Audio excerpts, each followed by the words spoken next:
All right, hey everybody. It's Thursday, 10 Eastern. Well, what is it? 10:04 Eastern, 7:04 Pacific, and we are live with the reformers, and we have a lot to talk about, so we're just gonna get right into it. Oh Go my ahead. God. Yeah. What a mess. What a mess. It feels appropriate Crazy. that that cyclospora is still rampant in this country because that's what it feels like, a giant case of explosive diarrhea. And apparently now it's pretty much everywhere because they've said it's expanded to 45 states, but our data from the federal government is not, it's not great. In fact, from the beginning of all of this, if you've been following socials, the investigators on Threads and Twitter have outed and figured out where the outbreaks were before the government has. So at this point, I would estimate that the numbers are much larger than just 18,000 cases. And I saw online somewhere, and I cannot confirm this because it was just somebody saying hearsay, that their friend had passed away from it. And Oh, likely the really? government, I didn't hear that. yeah, and so likely it will be reported as dehydration or anything that we would see. That's what they did with COVID initially, if you recall. They did that because, of course, like it's not that technically that kills you; it's all the side effects that come along with it, and so Right. that's how they're going to classify it to get around with it. So I can't confirm that, but I've seen that, and that makes sense to me because they've said that this is really harmful to people who are immunocompromised, the elderly, like younger children, because you can't stay hydrated. So just to reiterate, the lettuce, cilantro, and I think was the I don't know. It's in pretty much anything you can't cook. Just At don't this do point. bag lettuce for sure, and wash Don't all do your greens. I right. know someone. I got sick the other day, like this kind of sick, not the other kind of sick. And so I wasn't worried about that, but I was telling someone about it, and they're like, "Oh, I ate a bag of greens. I made a salad with the recalled lettuce." They didn't find out it was Oh, recalled to and this was like a couple of days ago. I was like, "It takes up to 2 weeks to yeah. manifest," and he was just like, "Oh fuck," you know. But so evidently, not everyone has heard about this. Yes. And So, I saw if at all people buying possible, back cook your salad food. last night. Yes, cook your Yeah, I food. just can't. I'm so tired of cooked, I know. like grilled steamed I'm vegetables. with you. We do it, but it's like I've never made salad so much, so we've been having salads. So, um, If you can go to a farmer's market, if you can buy your lettuce from somebody that grows their lettuce, then you're fine. The problem is that it's typically when we're seeing shortcuts due to lack of regulation through the government, and also like the immigration reform or terrorism, depending on what side of the aisle you're on, has made it so that a lot of these farmers can't find the laborers that they used to have in order to produce things. So they're having to pay people more, or they have less workers, and they're not giving them the necessary supports, restrooms, things like that. And that's also how we're seeing some of this. I guess that's why you see cases every year. They're just usually much smaller than this, and clearly this is linked back to a much bigger outbreak somewhere in the supply chain. Anyway, this is what we're saying about all this is what happens when you don't have regulations in place to keep you safe with your food. That is the purpose of the government. We keep talking about this. It's not just to protect you from wars, it's also to protect you from domestic threats like these kinds of foodborne pathogens that can be avoided, right, with proper regulations in place to make sure that people are washing their hands or the right kind of water is being used to clean the lettuce. And anyway, so steer clear of bagged lettuce, buy your and lettuce from local farmers, and I clean, take I out. put in the chat a recommendation. I'm not getting paid. It's not really a plug, but Gotham Oh yeah. greens. They can be found at Whole Foods, but you have see the problem with what's the name of the company that is the problem? So Um, Taylor Farms Taylor Farms. They was do the private label. So it may not right. say Taylor Farms. So just avoid the bag. Gotham Greens comes in a box and it says it's greenhouse raised. And there are other greenhouse raised greens. Still wash them, still do all those things, but Right. those are safe in theory, you know. Right. And mindful of the fact that Taylor Farms paid the Republicans a crap ton of money, and suddenly it was a false positive and they weren't the source, even though the internet has already proven that they were. So $1 million um, to his pack. that's right. Math. So just Good point. know that That's all. There's different names. It's not just Taylor Farms. It's going to be called something different at Walmart. We shared this out last week on our live. So if you want to go, I think it's on the live last week. It's also, we have threads all over the internet. You can look up what the names are for each supplier. So, sorry, Adam, what were you going to say? Well, first, I think we upset Michelle's puppies. So, if you heard It sounds like a that in the full-grown back, dog to me. It doesn't sound. I know. Yeah. as my wife and daughter would tell you, Sorry about they're that. all puppies. No, I love it. Okay, so but let's pivot. folks, okay, let's pivot, Chris. I was gonna say let's move on to Fauci. I didn't here. want to cut We off got a Adam. lot of stuff to cover. But yeah, so here we go to Fauci, because once again, here is a public health failing that is the responsibility of the Trump administration, because as we all remember, in 2020, Trump was president. He was the president that oversaw COVID, the beginnings of COVID, the vaccine, the whole shebang, right? Like how we sheltered, how we didn't stay home, like how everything was done. He was the one in control. And Fauci has become a scapegoat for the Republicans, Yes. because there is a big sect of MAGA that, as you know, doesn't even believe COVID is real. They think that it's some sort of government made up thing that doesn't really exist, or if it does exist, it's because of the government, and it's not Trump that did it, it's Fauci that did it. And that is obviously certifiably untrue. It's just crazy talk. But he's a great scapegoat for them. Unfortunately for them, we have facts, and we understand that not only was Fauci not president, not only was Dr. Fauci not president, he wasn't writing policy. Like, he wasn't making the laws. That's what Congress does. So once again, he was giving medical advice and trying to keep us all safe. And instead of treating him as the hero that he is, they've made him come forward in front of Congress and berate him So aggressively. we have some clips here. Let's watch so first of all, the initial, when the hearing first opened, the news was, oh, he pleads the fifth, which was really the right thing to do, right? Because they're gonna use this against him no matter what. He didn't need to give them shit. But then this was the big news.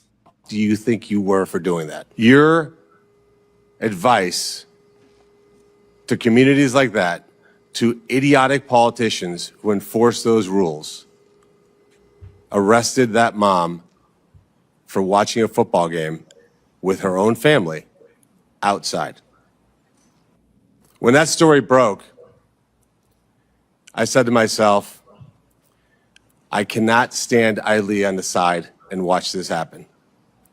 It was about 6 years ago today that I decided I'm going to give up my businesses, sell them all, run for office, run for the United States Senate. Here I am sitting in front of you 6 years later saying, who the fuck do you think you were for doing that? It is a total disgrace what you did to this country. And if my Democrat colleagues are standing there defending you, I hope the voters of the United States of America watch the clips of every one of you doting on a guy who was more interested in being a celebrity than saving American people. I will make it my mission to make certain that every single one of those Democrats who did that will see that clip over and over. Okay, so we don't have to play the whole thing, but that is a disgrace. Like, that is, I mean, I'll drop some F-bombs all day long, but in a Senate hearing, is this Bernie Moreno from Ohio? Yes. Yeah. Yes. So So- I have a whole video Yeah. on him. If anybody's interested, I just posted it yesterday. If you want to go read on the backstory of how he's been really silent on the abuse that his daughter has faced at the hands of Representative Max Miller, who's actually going to be undergoing an investigation now. It's gotten that bad. Even though the Republicans are pretty mute on it, like they're not saying anything. She accused him of throwing scalding hot water on her.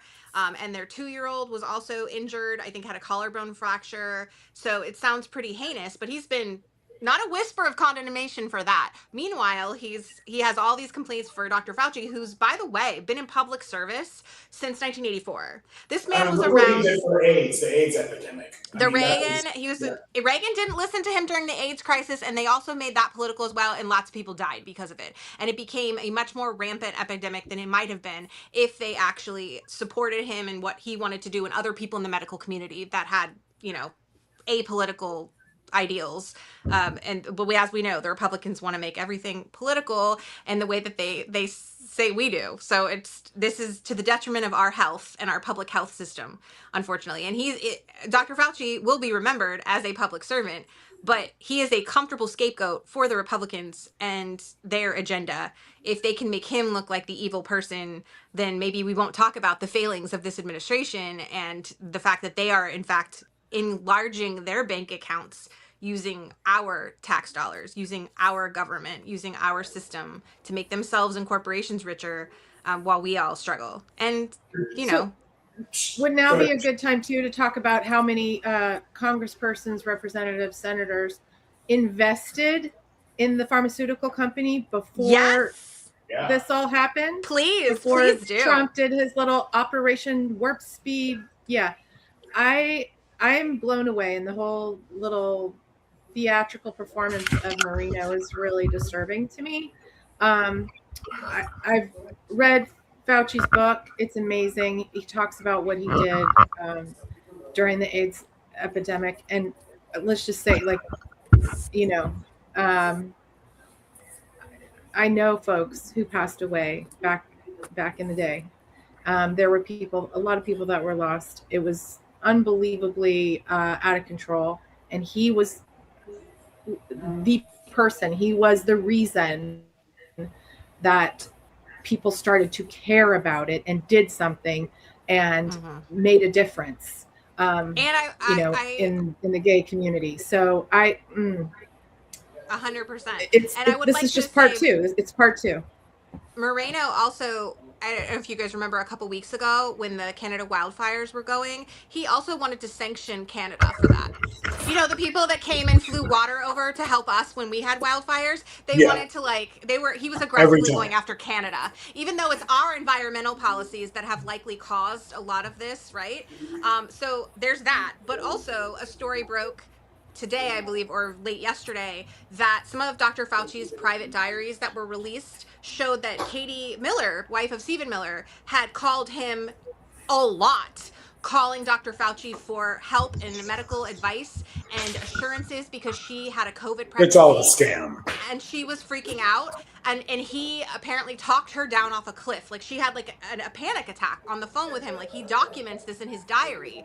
And so now, a bit after when COVID, is still going on, but now Trump's not in office anymore. Now suddenly Katie Miller wants the guy that she used to call in confidence and talk to and get medical advice from. She wants him to go to jail. And I would like to point this out because I know that there's a lot of people here that are watching that are either healthcare providers or teachers or people that had to go into offices, that had to physically go places and be in places during the pandemic.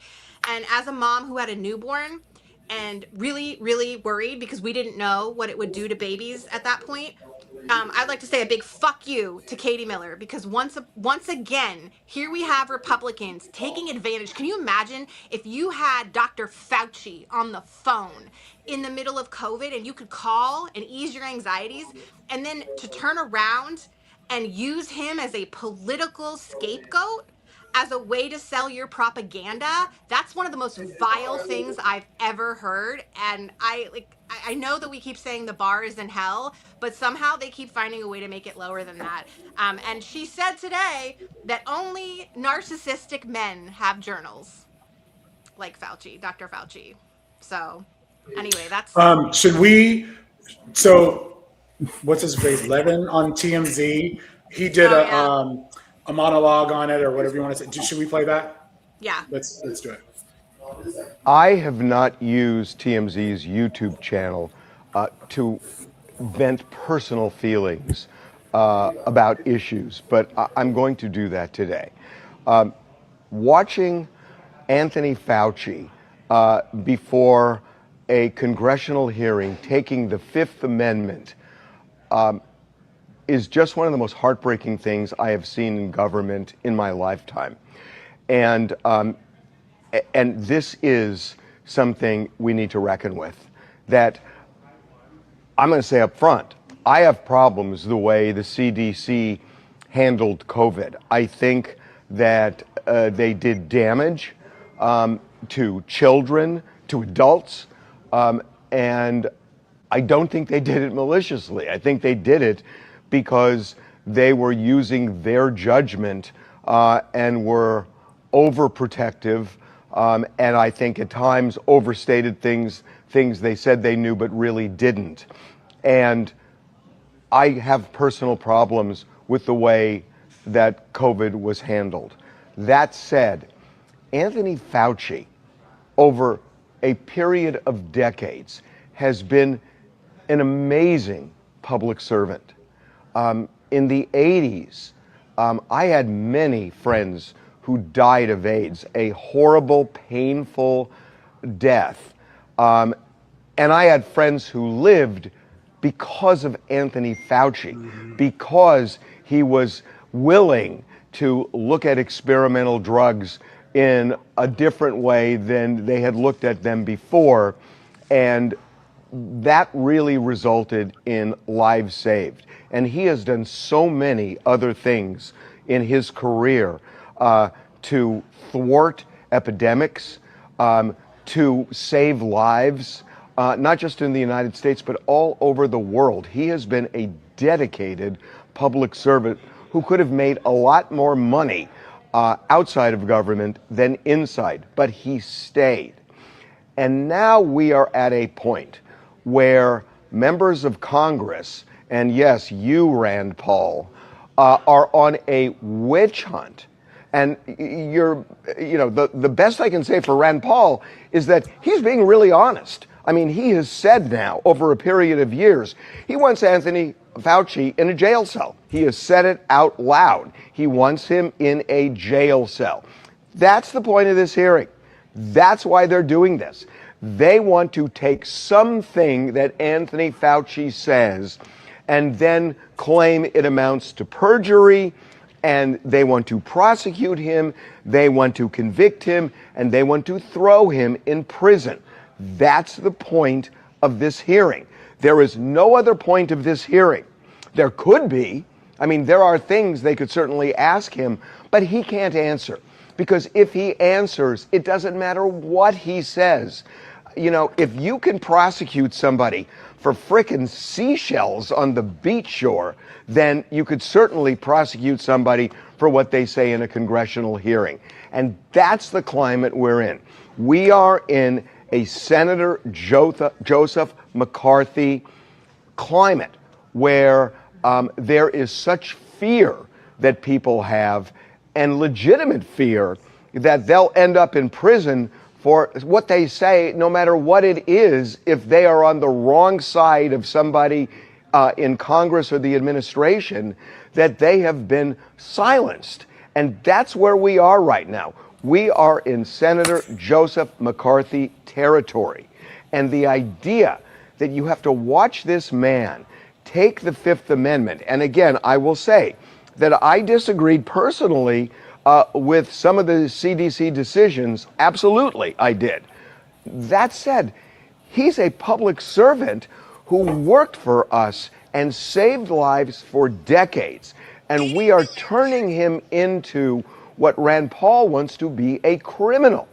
And Rand Paul has a political agenda, and it is prevailing here. Watching Rand Paul order security to throw Anthony Fauci's lawyer out of that hearing was crazy. Unbelievable to me. We are in a dark period of America. Let's kind of review here, right? It wasn't Anthony Fauci that tried to stop testing because testing would reveal cases. It wasn't Anthony Fauci that fired the pandemic team. It wasn't Anthony Fauci that didn't have the proper medical equipment to give to states. It wasn't Anthony Fauci that said that we should try to shine light into people's bodies to get rid of the disease. It wasn't Anthony Fauci that was making the decisions as to whether people should wear masks or should not go out into public or anything of that nature. It wasn't Anthony Fauci that was racist, blaming China for a disease that may well have been completely out of their control. Anthony Fauci did none of these things and did none of the other various dozens of things that Donald Trump did and didn't do to completely exacerbate this disease, which is why the United States among developed nations was by far the worst and had the worst 100%. results. The most people die. This is That's not what I was Anthony thinking when he Fauci's was fault. saying, "Oh, I have real problems with the way it was handled." I mean, the problems you Then you have have are problems under with Trump. Trump. Biden Right. did so much Yeah. to fix this. So the CDC is under the president's watch. So like even if somebody at the CDC makes decisions, that's the president's responsibility, right? Like which in this Correct. case he wasn't even necessarily doing that. He's just giving recommendations based on medical science. And whether or not you wanted to implement them, that's your choice as the president. That's your, like, you still are the one running the show. And this is where they want to deflect all that attention from. I'd like to also point out that TMZ is heavily, heavily MAGA. They are very pro-Republican. And normally I would not show anything from them. But I wanted to point out that even like an entity that usually highlights Republicans in a very favorable way is saying this is the way that they're treating this man is just absolutely vile and unacceptable. And so it's there is a bipartisan support for Dr. Fauci. It's just not MAGA, right? Like the far right MAGA crowd that doesn't even think COVID is real or thinks it's manufactured. They want to vilify him because then it means that maybe Trump won't be vilified. But we all know that history is going to remember the truth, which is We have people in the Harvey- Senate, and we're on Fox all over the place yesterday, that were saying that the injuries from the vaccine, the alleged injuries, which are frankly non-existent. I mean, Right. yes, of course, there's always some adverse reaction, but it's statistically really not relevant. They were saying that was somehow worse than COVID. I mean, Ron Johnson, well, Jesus. he wanted Right. to put bleach. He wanted us to like put bleach in our veins. So like, Well, Yeah. you guys, obviously we don't We're live. gonna one of move the on. other things I just want to say really fast what Harvey said though. Like I appreciate him speaking out, but I have to push back on when he first started to saying, you know, I have problems with what the CDC did. I don't because I have friends who were in the teaching community who passed away. My best friend who I worked with, who we worked in behavioral ed and you know worked in the classrooms, her brother was one of the first people to be literally locked on a cruise ship and was the first person to die in Marin County in our area. Okay. So no, I don't think, you know, my daughter was a teacher in the classrooms and what she saw, like, I don't think They underreacted. I think they underreact. In Well, my opinion. and I just want to say he knew back in like November and did nothing about it until March. So that's on him. That's absolutely 100% on Trump.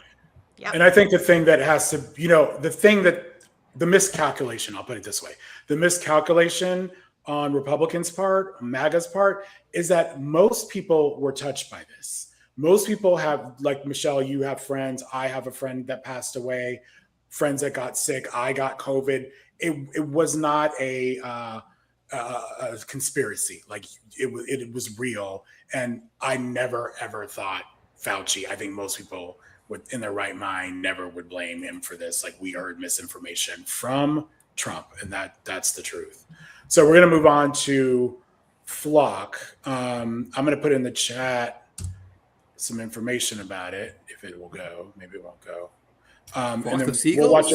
we'll watch a video. I Oops. made a video with the flock of seagulls. Exactly. Yeah. So Michelle's going to talk about this, but we'll watch this clip first. Engineer in Suffolk, Virginia, was recently arrested for destroying over a dozen Flock cameras, tearing them down from their poles. Just real quick, does everybody know what Flock is? So if you don't, they are cameras that are taking photos of your license plates. My understanding is that they're stored for at least 30 days. They may be longer. And they're doing them in neighborhoods, on streets, but also in neighborhoods. And it is, I guess, in theory to catch illegal activity. So we'll continue with the video. With hand tools. He pled not guilty, stating that flock cameras are unconstitutional and a direct violation of our Fourth Amendment rights. There are currently 80,000 to 100,000 of these flock cameras currently active over 49 states, 5,000 communities targeting major highways, interstates, and public crossroads. They are capturing more than 20 billion vehicle tracking scans every single month. They are feeding that data into a centralized private database using AI to catalog a permanent fingerprint of your car, dents and stickers included, tracking your location without a warrant. Billionaire venture capital funds have pumped nearly $950 million into this company. Andreessen Horowitz is backing this through a specific fund dedicated to blending commercial tech with national defense. This framework collapses the line between local policing and military-grade tracking. Another billionaire involved is Peter Thiel. Through his founder's firm, the exact same guy who built Palantir, heavily utilized by the CIA and IDF, this creates a direct pipeline where your everyday interstate travel can be fed into a massive national predictive policing database without a warrant. The AI now builds a permanent identity profile for your car. It logs the color, the make, the model, the roof racks, pre-existing damage, and even bumper stickers. They sell subscriptions directly to your HOA and big box retailers.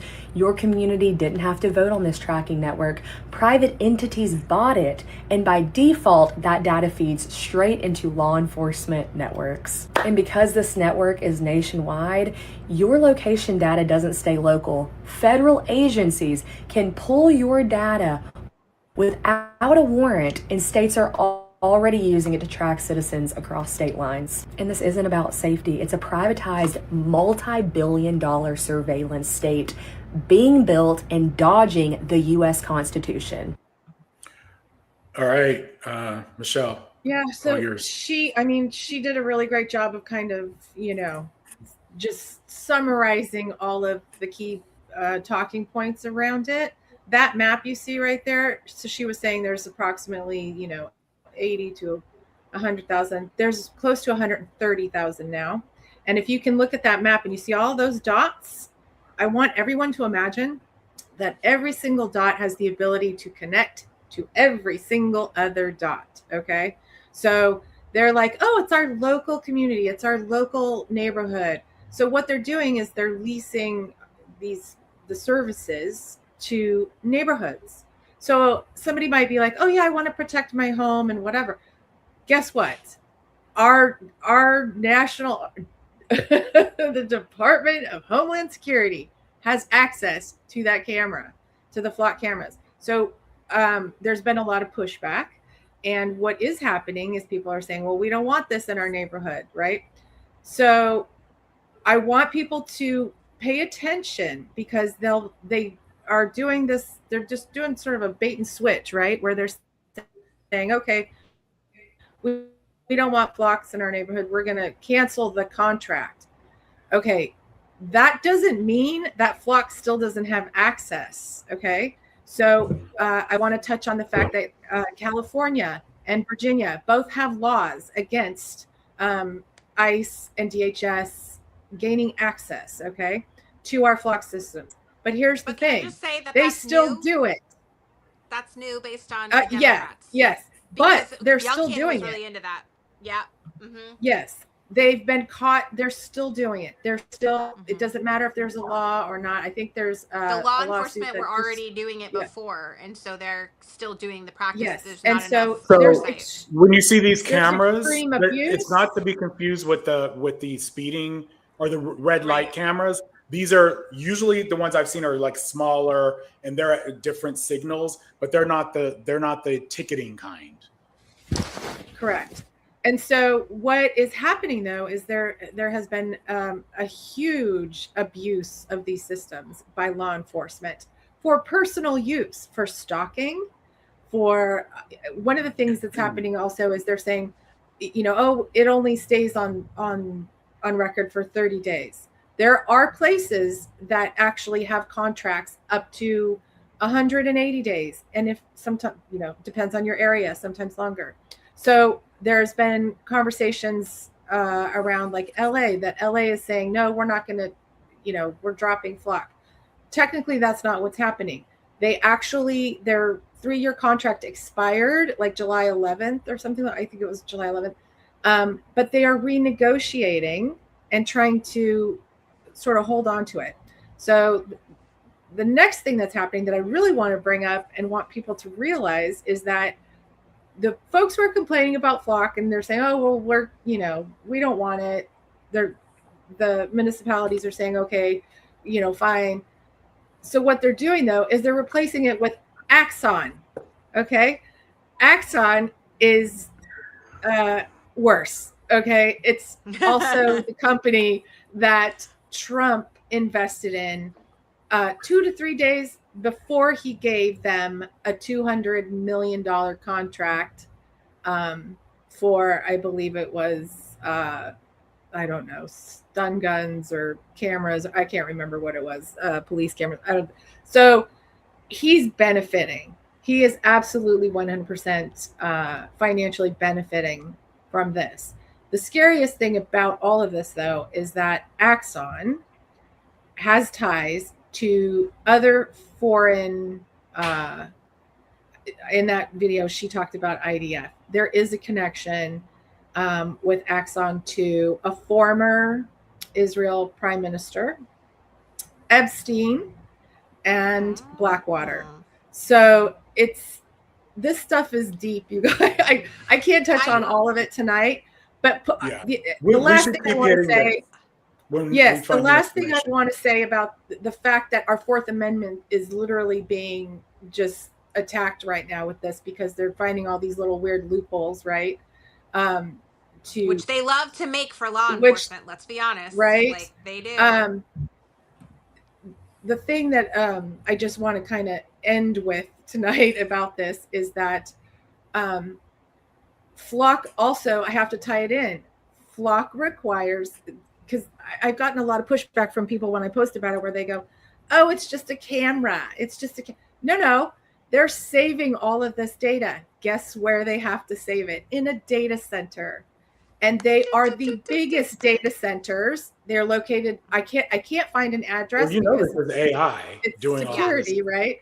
Yeah. It's government security, but yes, and so it's being managed by an AI system. So, with that being said, I was able to track it to a couple states. So Oregon, Washington, and guess where? Virginia. Yeah, Hey. data center capital of the world. So that's crazy. And it's being hosted by, I don't know if anyone wants to take a guess, Amazon. Yeah.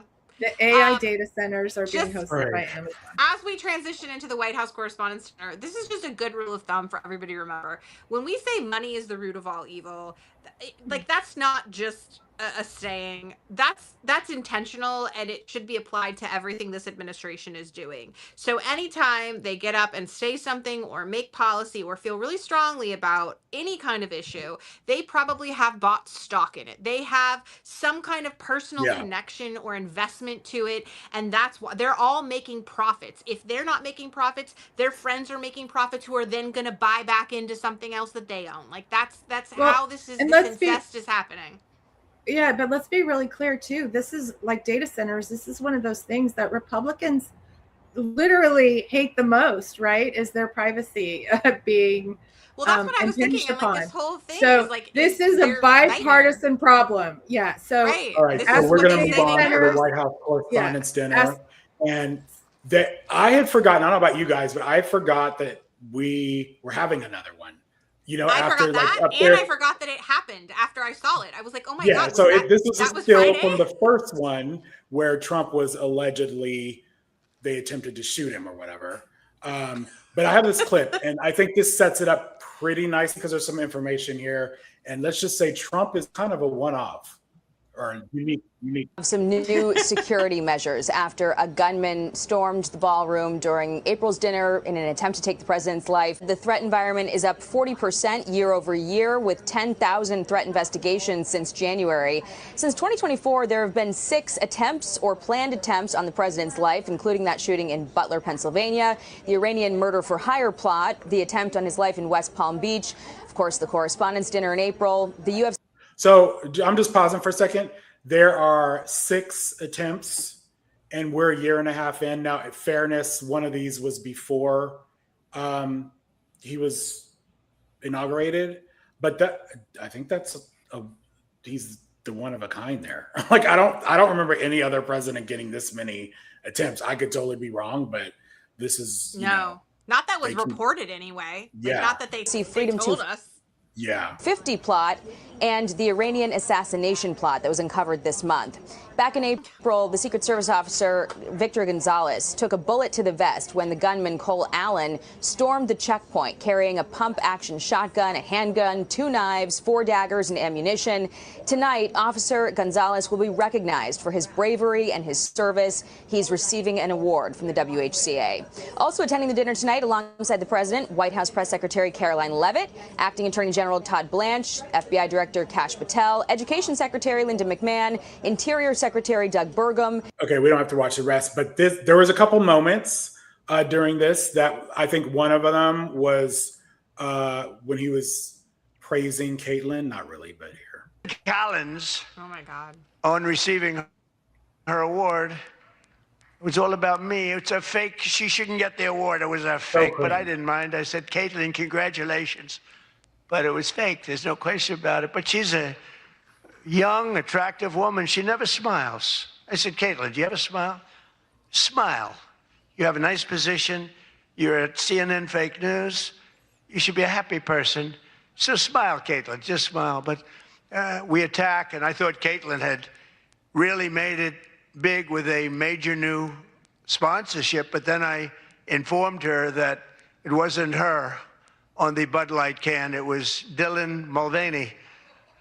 And Dylan Mulvaney cost Bud Light $35 billion in market cap. That was the worst commercial ever made, by the way, for those few people that want to hear that.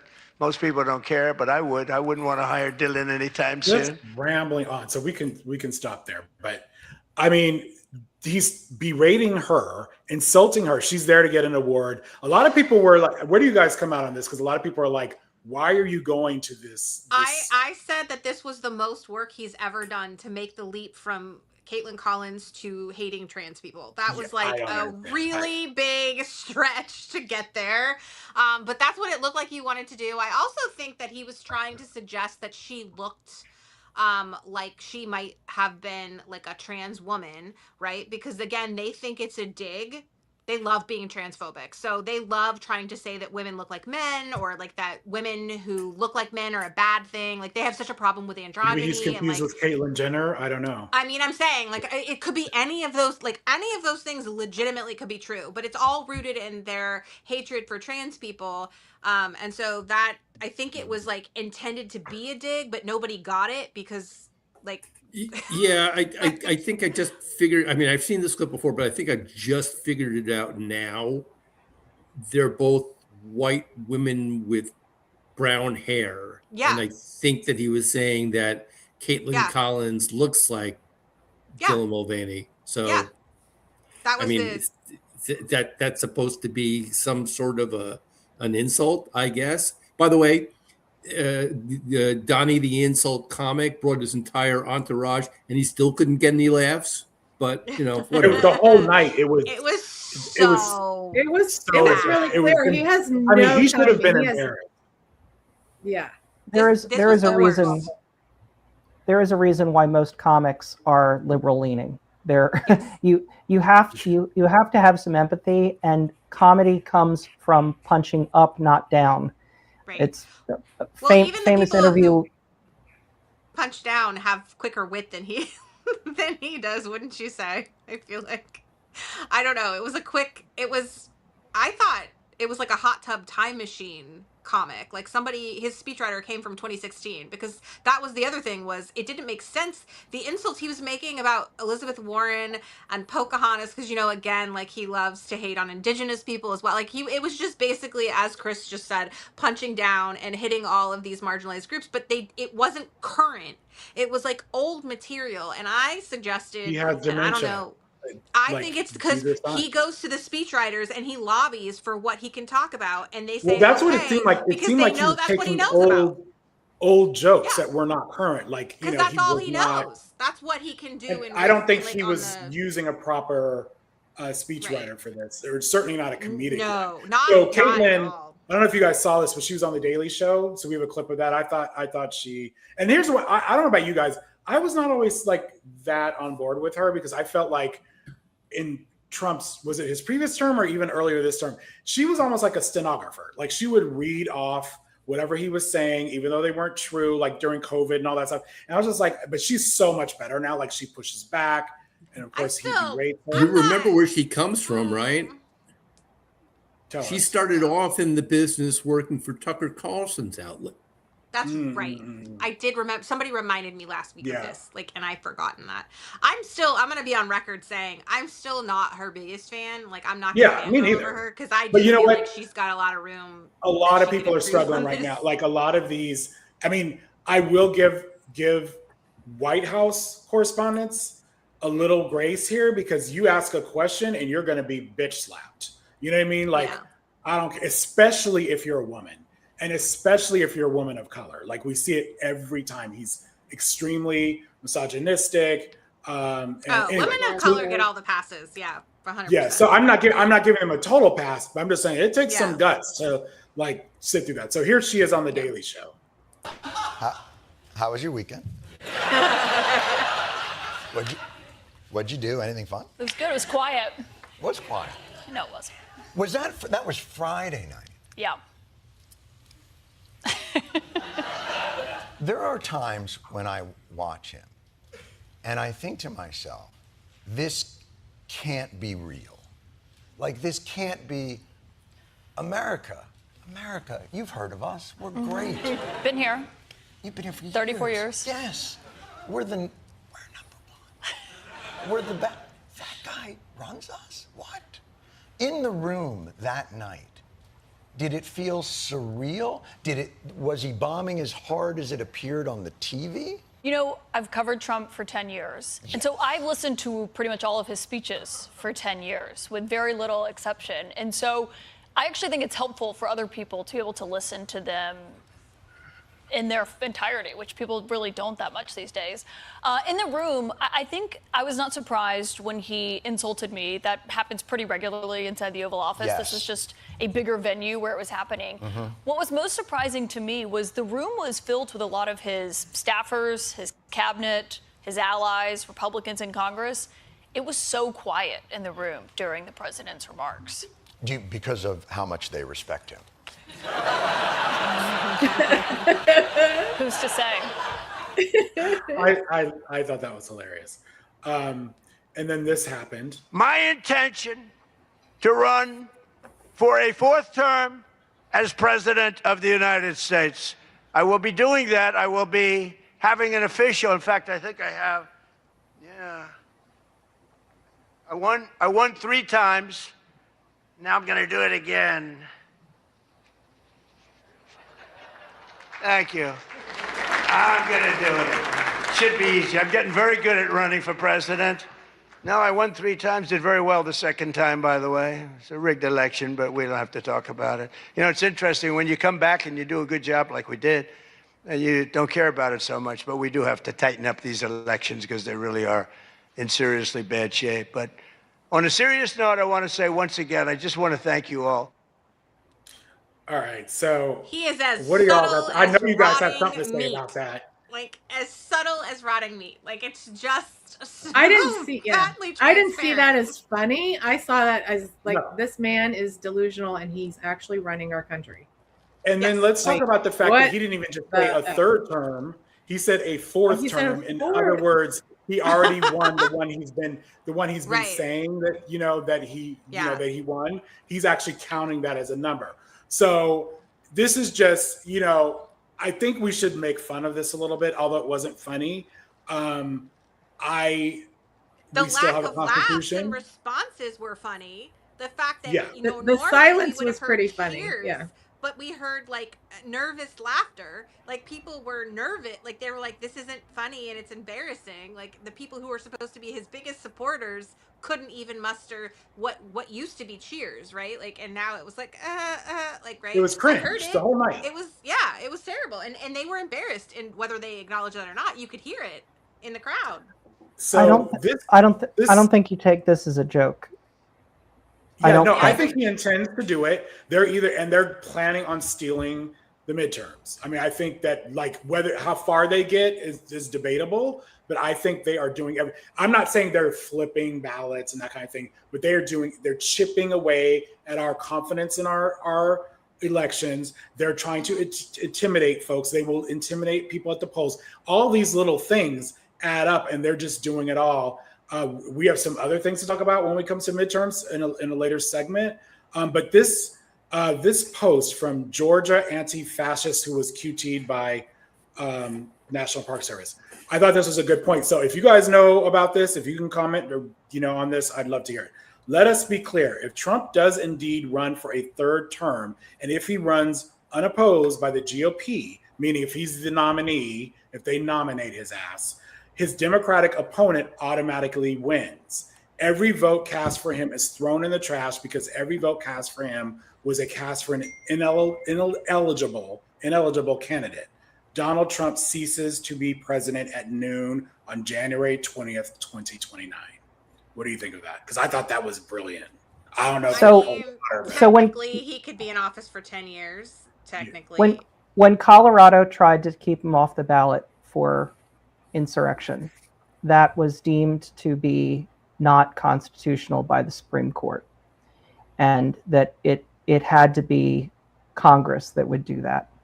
Well, if your intent is to rig the elections so that Republicans control Congress, then who is to say that this Supreme Court couldn't say, well, sure, the 22nd Amendment says, but the states have the ability to control their elections, separation of powers, federalism, and if they want to have them on the ballot, they can.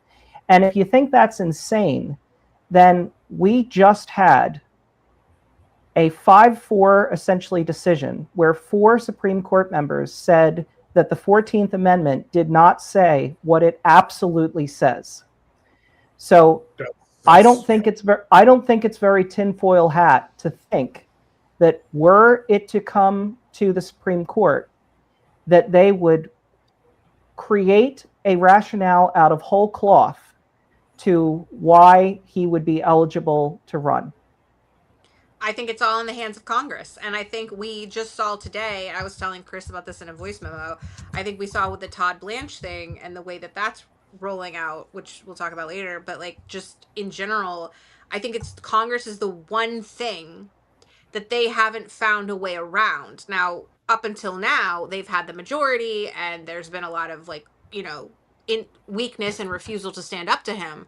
But as people begin to do that, they don't have an answer for that other than like voter intimidation and suppression and giving power, like circumventing power from the states to the federal government, right? Like the answer is trying to prevent Democratic wins in Congress. It's not like nullifying Congress. It's nullifying Congress by putting Republicans in and limiting Democrats in Congress. So this actually should be, if anything, actually a hopeful thing for people to realize that the more people that get invested in their local elections, the more people that go volunteer to be poll workers, the more people that vote early, that agree to show up and help protect voter turnout, that you help register people to vote, that we're getting people to show up to polls, that we keep highlighting things like this, because there's a lot of Republicans who aren't good with this. They don't find this savory. They don't like it. And they may not show up to vote because of it. They may not show up and vote for a Democrat, but they also may just not show up to vote. And then that would benefit us.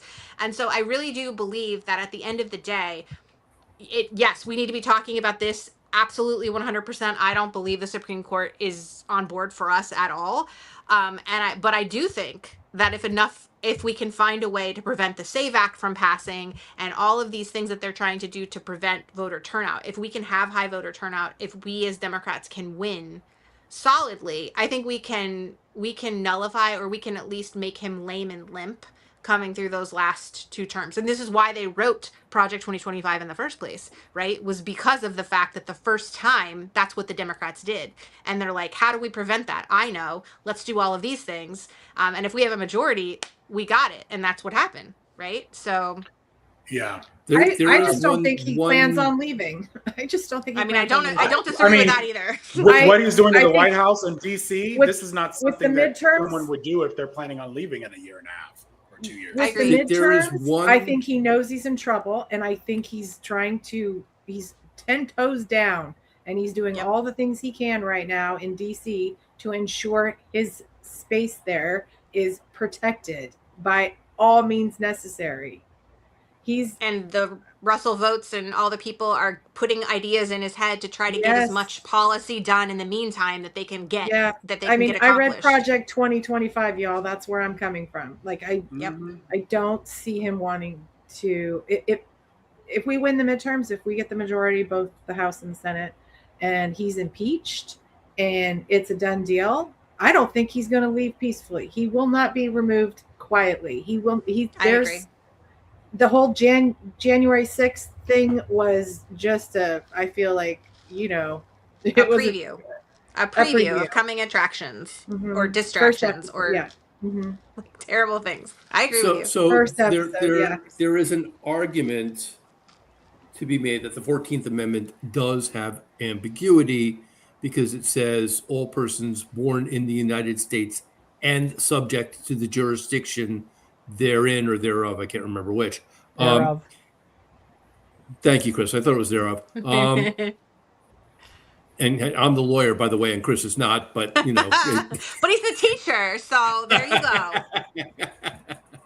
go.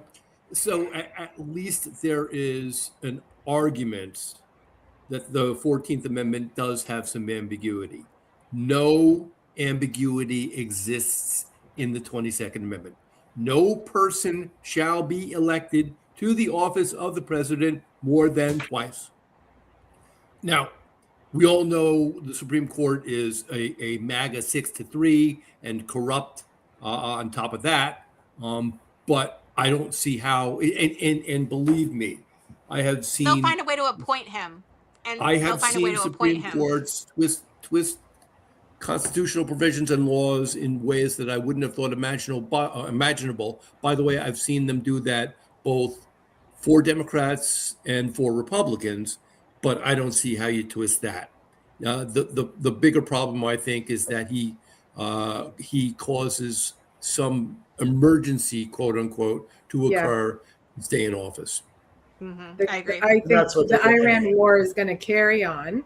And I think, false flags, whatever you want to call them, he's going to find a reason to, I mean, they're trying to. What they want to do is federalize the elections. This is the main argument, or the reason why Trump did that speech last week or the week before, where he's basically trying to paint a picture of foreign interference in our elections, which is totally like bullshit. But I'm so glad he got put to bed on that. But this is their attempt to federalize our elections and take over the election. I will say, I do think that they're going to do all those things. I think everybody's correct.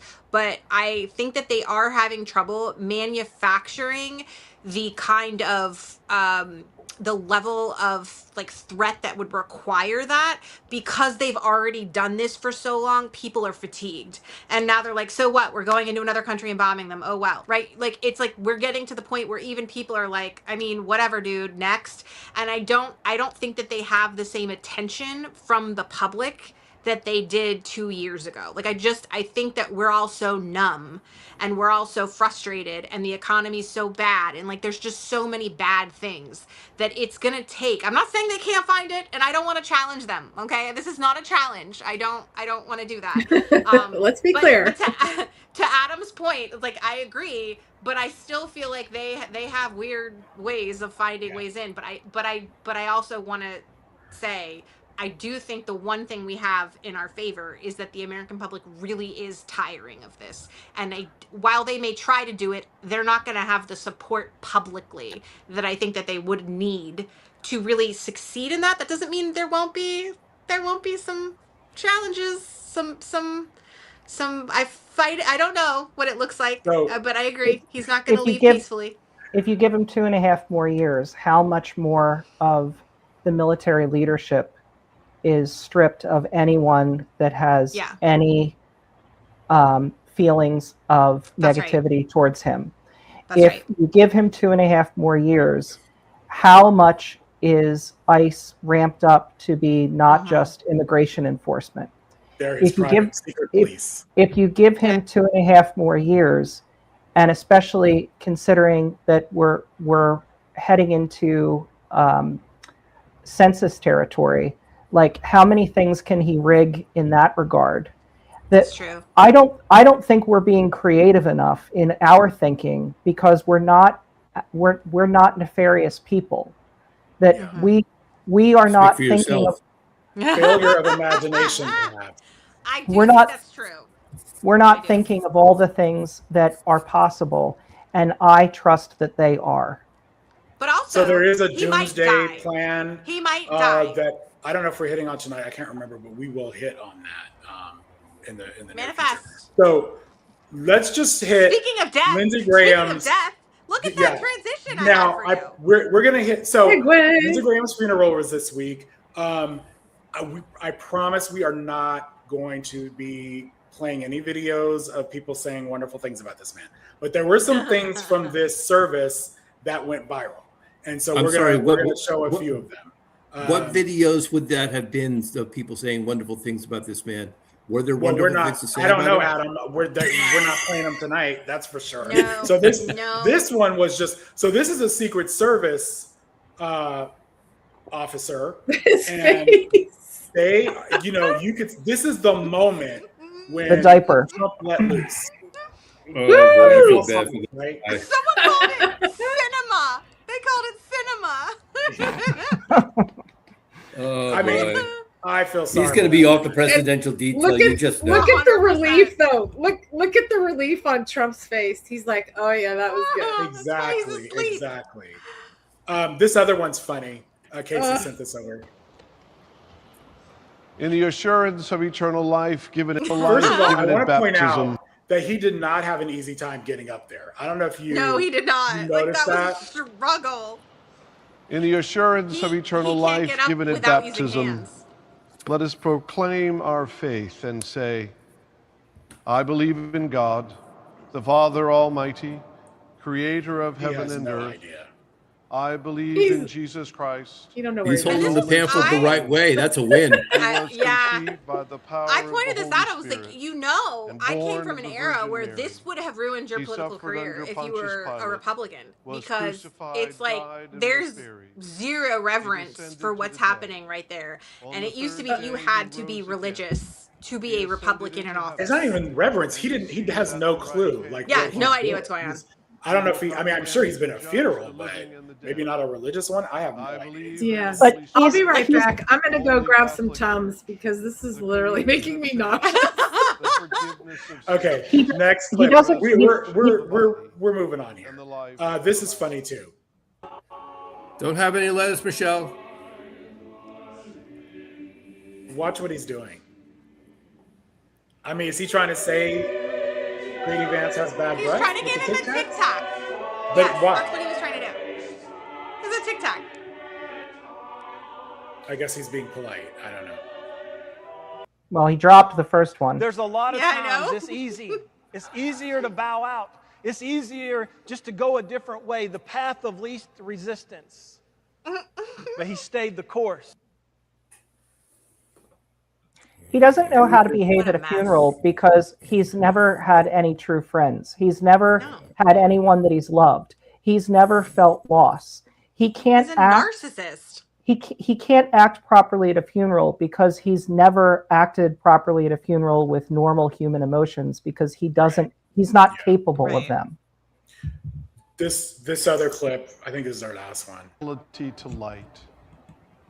Grant that your servant Lindsay, being raised with him, may know the strength This of is his this is a TikTok, but it's a Fox News clip. So keep that in and mind. rejoice in his eternal That glory. cameraman zooms in Who on with you his and the Holy Spirit lives and reigns on his one bruises God on his forever hands. and ever. This is Fox Amen. News. So that's kind of crazy. Most merciful God, whose wisdom is beyond our understanding. And then they go to his sweaty Deal face. graciously with Lindsay's family and friends in their grief. All right, so I'm playing And this again, one more I time feel for a like reason. we need to, I need to preface something here really quick because I want to make sure that we say this. We are not commenting on, people who have limitations physically or people who have ailments. Like, you can be a president. does. What we're talking about is the lack of transparency from this administration, the consistency of that administration to lie about his health and refuse, to acknowledge what we all see happening in front of us, and that we now know that it's gotten to the point, especially cognitively, that this man is not capable of being president. Sorry. And so I felt Sound like it was effects. important to say that because I don't want people who are disabled to think that we think that he's less than because of that. That's not the issue here. For us, it's about the lying and the manipulation Yeah, of this this is not administration. about disabilities here. This is Right. And let's be clear. This man would he would say far worse than what we're saying about anyone else, especially if That's they right. were. He's Democrat. also taking So, away their access to healthcare, Yes. right? Yeah. So let's be so clear about did- that as well. Yes, so did a lot of the Republicans, right? He mocked So- a disabled reporter prior to the first election, and nothing And that should happened. have been the end. Right. That should have been the The end. end. Like, I blame everybody. Like, you saw him do that, make fun of a disabled reporter. That was crazy. That should have been disqualifying. Like, if John McCain wasn't enough, that would have been enough. That will be in the textbooks as a what the absolute fuck were y'all doing? Like, that's It's when there are disgrace. moments where they pick apart and they say, like, when we look back at Nazi Germany and they say, well, how could that have happened? That's going to be the number one thing that people go, what were they doing? Like, what were they smoking back then? Not even good, apparently. So did you guys see there's been a lot of chatter about his diaper nurse. So, Yeah. and that's her official name, diaper nurse.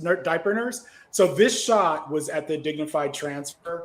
I'm sorry, this is so small, but you can see there's like literal Depends, it looks like. I can't see the branding, in a bag that looks like a tote. And for some reason, it's tethered to what people are saying are the nuclear football. I don't know what happened there. Why have these people never heard of packing inserts? I'm so confused because you could just put those in a packing insert and stick it in there and nobody would know. So it's like they just don't care. Like they don't care I was who just gonna knows at say, this point. I almost feel like they want people to know, and I also think Trump right now with all his behavior and the crap that he's pulling, the Medicare, cutting Medicare subsidies, all of that. It's almost like he wants the Republicans to lose. Like, I don't understand. There's no way all they of the could think awful this stuff things is that are plain. happening, and like Yeah. the folks sitting in those seats have got to be saying, dude, what are you doing to us? You're killing us right now. I just can't believe that there's not going to be pushback at some point, because these folks, this is their bread and butter, right? But this is the problem. I'm concerned that they don't seem concerned, and I think that speaks to a level of assuredness of the outcome of the elections that is unwarranted. Yeah, that's a good point. That's a good point. Yeah. I don't know. We lost Adam. Do you have- I was texting. For some reason, I don't know why. I'm just going to say this. Sorry, everybody, but I won't let me add him back to the stage. Adam, pop off and come back on because something. I took him out and then tried to add him back, and it wouldn't let me either. It's so not letting him be added back. So. I don't know what's going on. So, but anyway, we're gonna move yeah, on Did you so see- agree with. Oh, I was going to say there was a photo of her where several photos of her where she's standing behind him in the Oval too. Yeah. So yeah. she's always everywhere. there. being tasked. Yeah. She's being I tasked. definitely believe Yeah, that she sure. is his diaper Yeah. nurse. Yeah. Yeah. Why is it not letting us add Adam to the stage? I wonder if she's like an actual nurse. Do you think she has any backgrounds in like? Has anybody checked to see if she has any like actual medical I don't know. knowledge, degrees? I have her name somewhere, and I haven't looked it up. I keep meaning to do that. To be fair, there is so much to do at this point, at this juncture. There's a lot happening. Speaking of, All the President's Sins, our segment that we have every week where we talk about the specific things that he has done to ruin this country on purpose. And I would like to reiterate my claims from earlier, which is that this isn't just a man that likes destroying things. He's destroying things in aid of enlarging his own personal wealth and power, right? So this is a grift. It's a con. If he's not making money, his children are making money. If they're not making money, his friends are making money to then reinvest in his stuff. It's like this nice incestuous or bad incestuous financial circle with all of these people. So here we're gonna go through and look at all the things this week that are the sins of this president. Lindsay. I mean, and there's where are quite you? a bit here. Oh my God, there's so many things. I don't know. I found this recap that I thought was, well, actually, you know what? I'm so sorry. I don't know if I sent it to you, but did y'all see the video? Okay. Go ahead. No, I was just gonna say, if you saw the picture of Netanyahu, like in the Oval Office, like every time we see it, there's more gold shit in there. Like I don't know how they can pack it more. I'm so overstimulated every time I see a picture of the Oval Office. I'm like, how can you put anything else in there? It's everything is awful. The one of the wonderful things about the Oval Office was the austerity of the office, right? I mean, oh my God. It gets worse, though. It gets worse so every time. I mean, this I thought was, where's this one here? He shared all of these, by the way, to Truth Social. So like, that's his post that he shared. Like, what do you mean? That's like a Where's Waldo picture, and you're trying to find. You know what it reminds me of? That's what that is. It really reminds me, like, my daughter and I are really into antiquing. And it reminds me, like, you go into these old antique shops and they'll have like sections, you know, of like certain estates and how some you can tell like this old woman obviously collected gold, you know, things. This person collected ivory or what.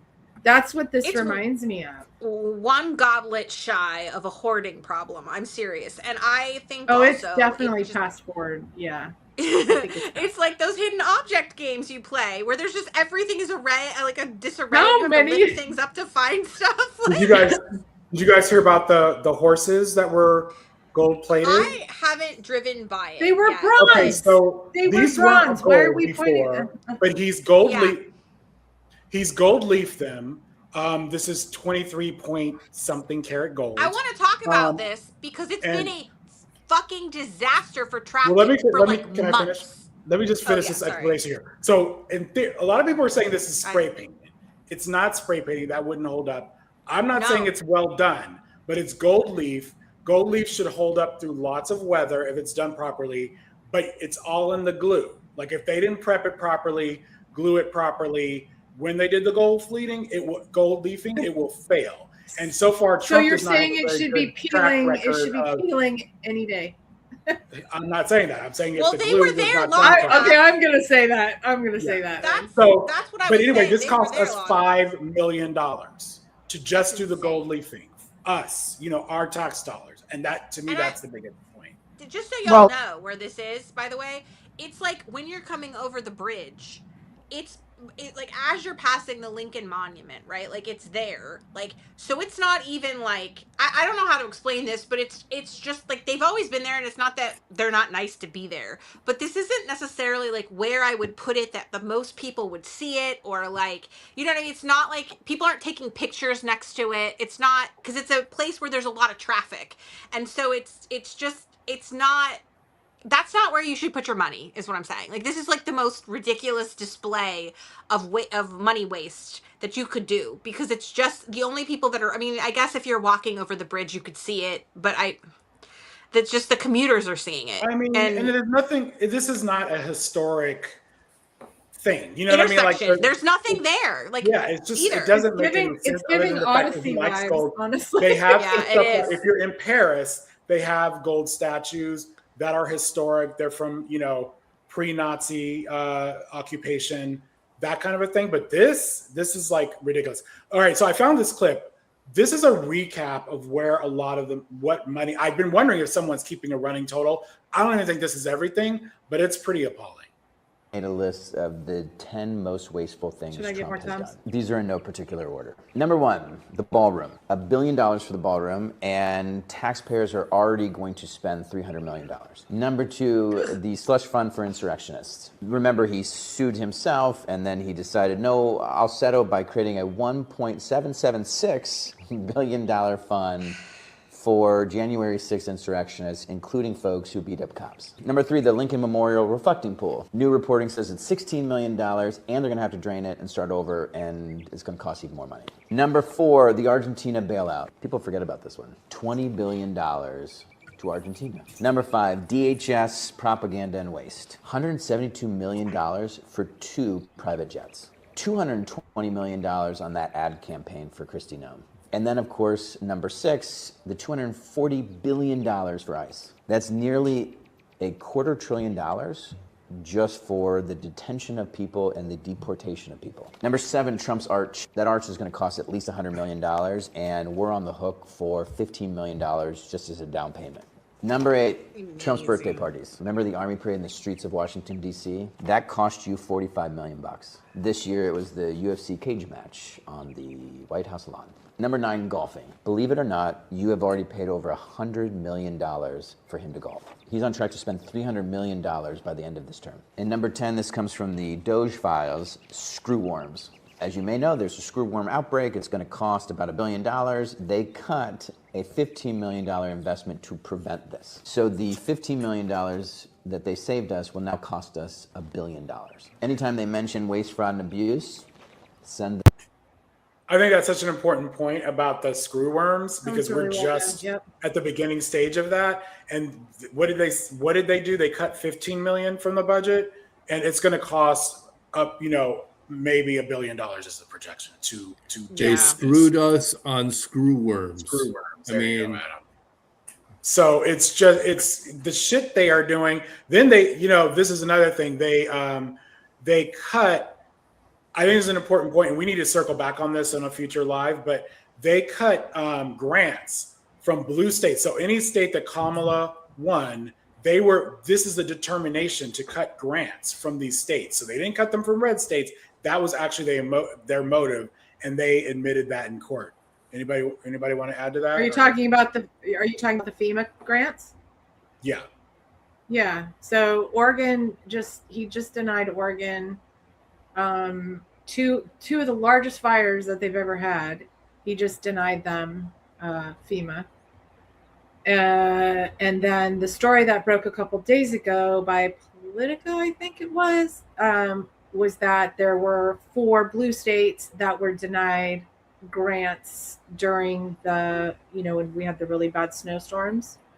And so right now he's currently rejecting 40% of all Democratic grant requests from FEMA. Yeah. So and that's compared to like where I think he's at. He's approving, I think it was like 79% of red states. So here's another blue states hot are one. only getting like 60. Yeah. This is for you, Michelle, because I know how you feel about this kind of thing. Convince your community how great these things. You can't fight it. You have to go with it. And you're going to have all that protection, and we're giving you automatic protection, but you're going to make a tremendous amount of money. You're going to reduce taxes, and you're going to have something that if you don't have it, everybody else wants it. So these are the smartest people. Most of you in this room, we have a couple probably on the other side of things. They disagree, but I don't know how they can disagree. your community and your state's going to become rich, and there's very little disruption. And again, if you don't take all that money, somebody else is going to take it. You might as well do it yourselves.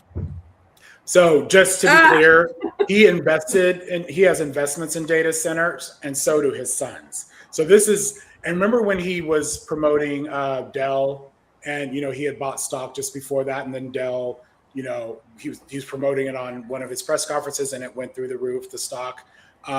This is the same thing, and he knows people do not like data centers in their communities, and he's trying to, bullshit us. Well, yeah, what they're trying to sell it as is a tax, right? Like, your state's going to get a tax benefit.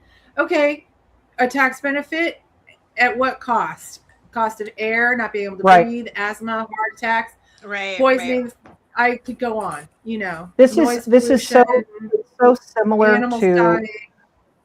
to strip mining, to ecological disasters that have happened with more primitive kind of technologies. That sure, you say that this is going to happen, but very few people extract the wealth, and not from that community. So yes, somebody's going to get rich, but it's not going to be that community. Right. No, right. Exactly. And don't believe anybody when they say jobs. It's going to create jobs. They're very temporary, and they're only during the construction of these data centers. It requires very few personnel to run a data center, so it's not going to have I saw a video of a contractor who was working on one of the data center job sites, and he was saying that literally the money that they have for these projects are just that he's like it's just flowing. He could do whatever the hell he wanted. He could tell them we needed an extra $3 million or an extra, and they'd be like, here you go.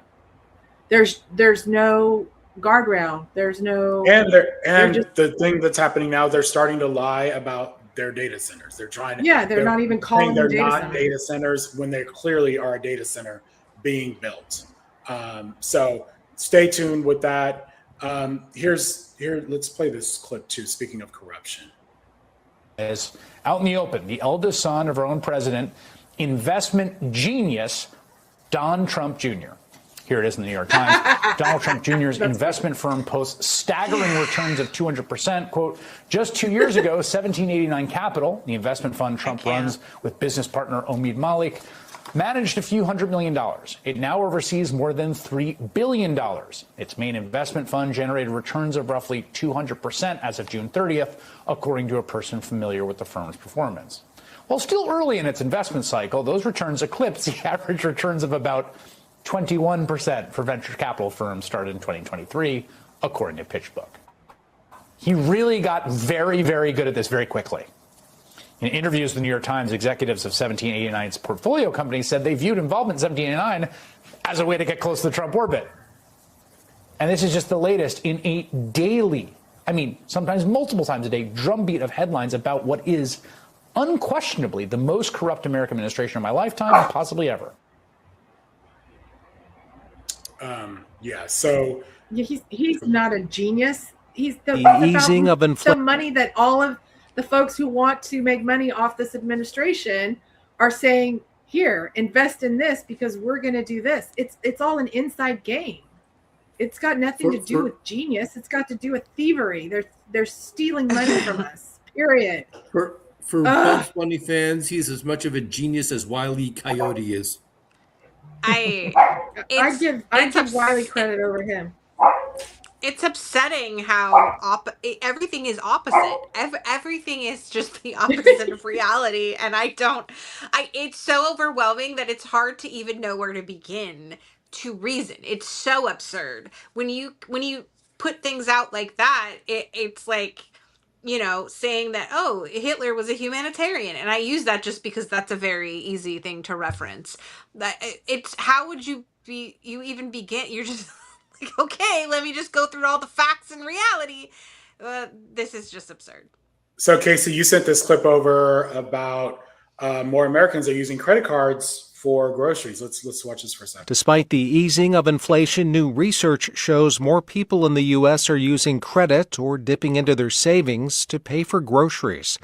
NPR's Jennifer Ludden says food prices have jumped 30% over the last 5 years. More than a quarter of working-age adults who used a credit card for food did not out. That's according to new research by the Urban Institute think tank, which finds an uptick in such financial stress since 2023. Nearly 20% said they'd tapped long-term savings not meant for daily expenses to pay for groceries. A third who used buy now, pay later missed a payment in the last year.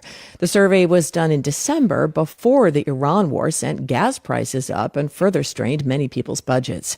Over the past year, expanded work requirements for federal food aid have also taken hold. Enrollment in that program has dropped by several million people.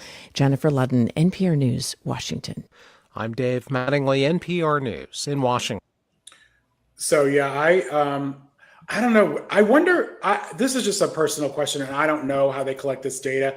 I will say we use our credit cards for almost everything, and we pay them off every month, just so we're not doing the interest. But I like the points, so I am one of those people that I've always used credit cards for my groceries. We do that as a family, but it's not like we're running up interest on it. So I wonder how that's calculated. But obviously it's an increase, and I think that's the news. Like more people are doing it. That's definitely the news. Yeah, I think it's really common. Well, having to take your money out of savings is a big deal to pay for groceries. Yeah. Most people don't have a lot of savings, and they don't have a lot for the quote unquote rainy day. So that's depleted. I mean, that's a big thing. They say you're one paycheck. A lot of people are one paycheck away. And now it's getting harder because you're paying more for gas, you're paying more for groceries, you're paying more for everything. So I think people have rack up a lot of debt very quickly.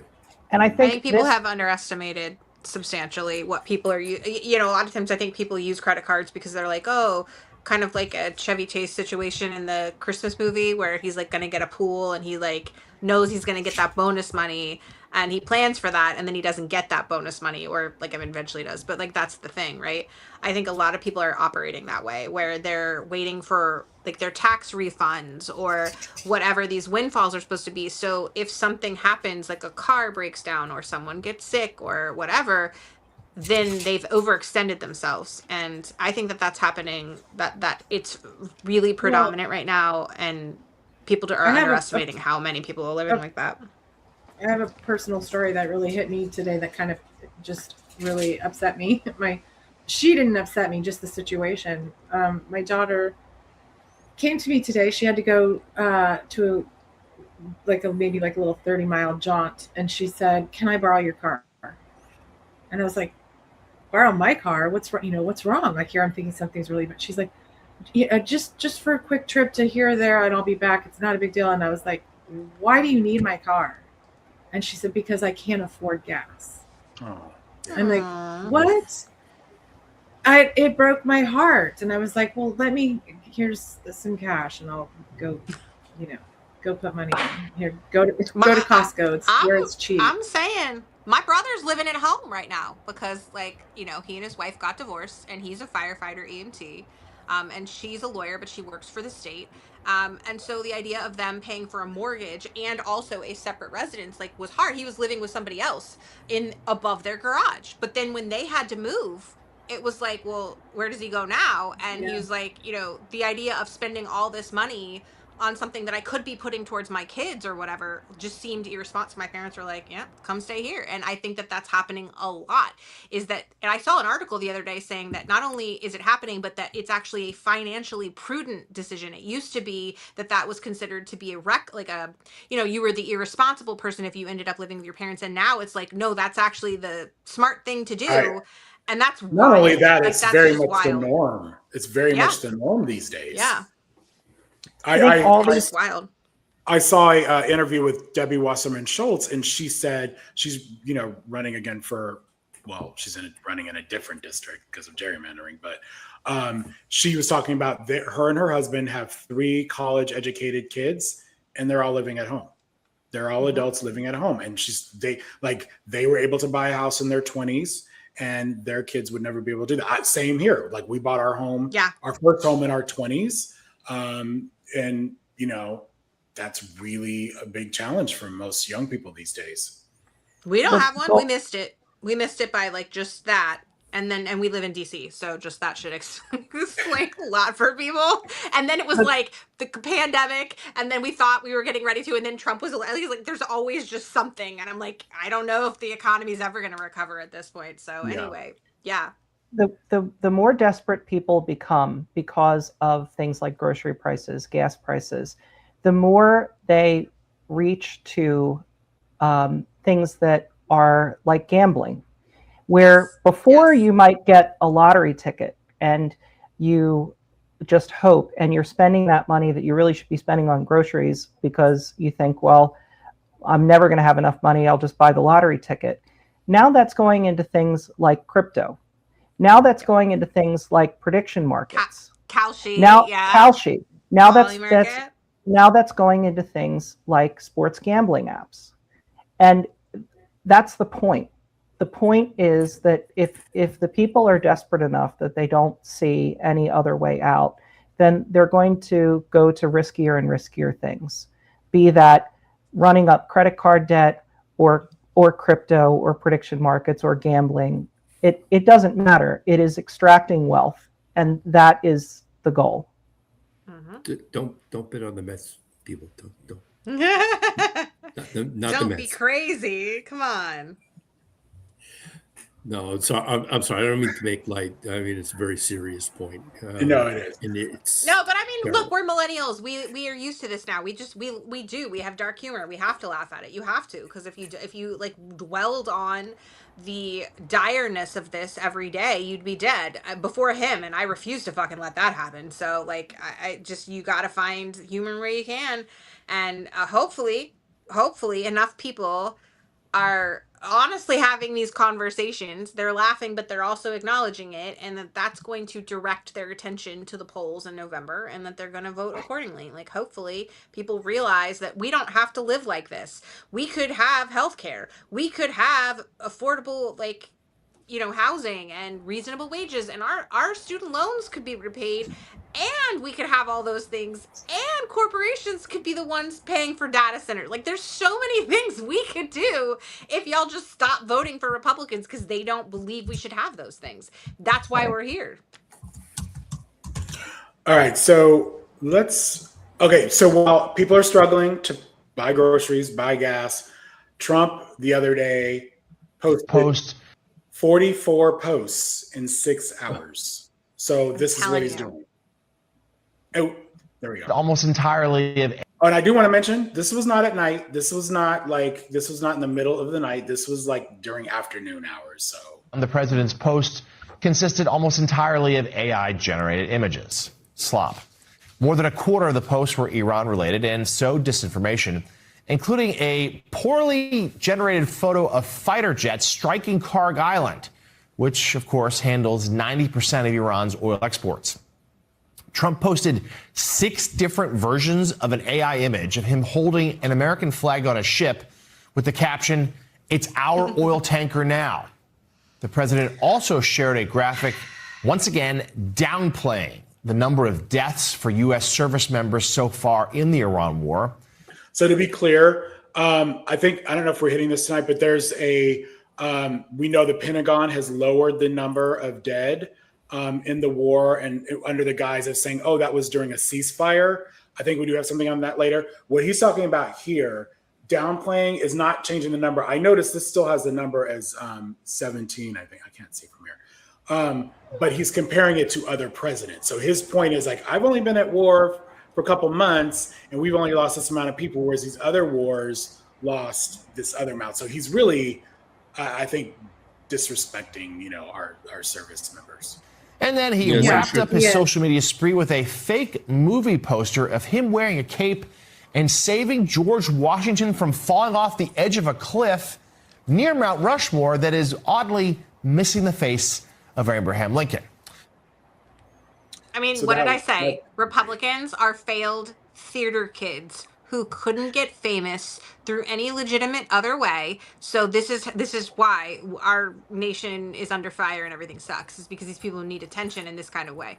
It's just really. Did you guys see the White House, the official White House account on Twitter, post, speaking of AI, posted this, and I'm not really sure. There's a lot of imagery here, and I get a little bit of it, but not all of it. I think it's about immigration.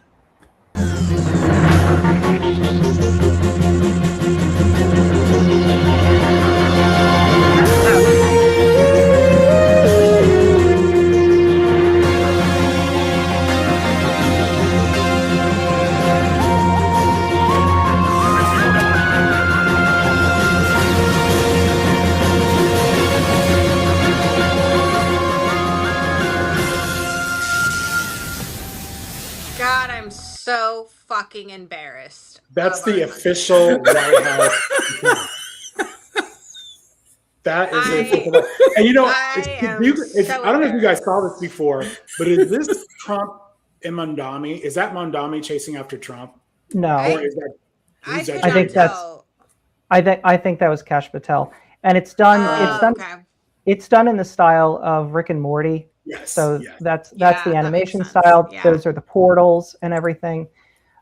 But it's slop, and it's incredibly disrespectful to all of us that this is what their official account is putting out. I mean, it's the theatrical nature of it while we're at war, a war that they've created. It's not a formal war that's been declared. It's one that's been issued by him, and this is what he's doing with it. And I would like to remind you that I can't even remember when it was, but it was a 7.5 minute scroll of his Truth Social post, because I know that it was longer than the Don McLean American Pie song that I screen recorded Trump's posts on Truth Social. It was like when he had that last, I don't know when it was, but you know, like where he goes on these truthing sprees. And it took like just to scroll. And I mean, like, I wasn't like slowly. I was like going like this. Like, that's how many I don't even know how many it was. It was like hundreds. It was crazy. He's been doing this for a while is what I'm saying. Instead of like running the country, he's just wasting time on Truth Social. Mind you, not even legitimate news media, like not even on media where he could be learning things. He stays on Truth Social because it's the only place that's favorable to him. That's the only place where he's going to get people that are making him feel really good about himself. Yeah. All right. So let's see. I don't think. Do you think he even actually watches this stuff, or does he just? He's like, oh, there's my face. And I so think he it posts must be things. good. I don't know about the White House account. I don't know if he's into that, but his Truth Social stuff, he mostly is posting stuff that is endearing to him or makes him feel, you know, like some superhero or like, you know, like a bigger man kind of thing. He posts that shit. And he's also a lot of times, it's not necessarily original posts. He's reposting other accounts that are posting. This isn't, it's just, I think there's a certain, so I think if you like want to be loved by Trump, 80-year-old man. I know. It's an 80-year-old man who's literally sharing AI cartoons. I know. But remember, that's what he shared with the Obamas. When he shared that racist trope of them, that was somebody else that had posted it, and he took it and then posted it all the time. So let's listen to this clip. This is the clip I was talking about with the Pentagon. Hey, to stop the rising death toll in his wildly unpopular and illegal war in Iran. The solution? Just rig the data. The New York Times reports tonight. On Wednesday, the Pentagon reported on its casualties website that a total of 18 American service members had been killed during the war in Iran. By Thursday, the Defense Department had lowered that number, reporting that 14 American troops had been killed in the war.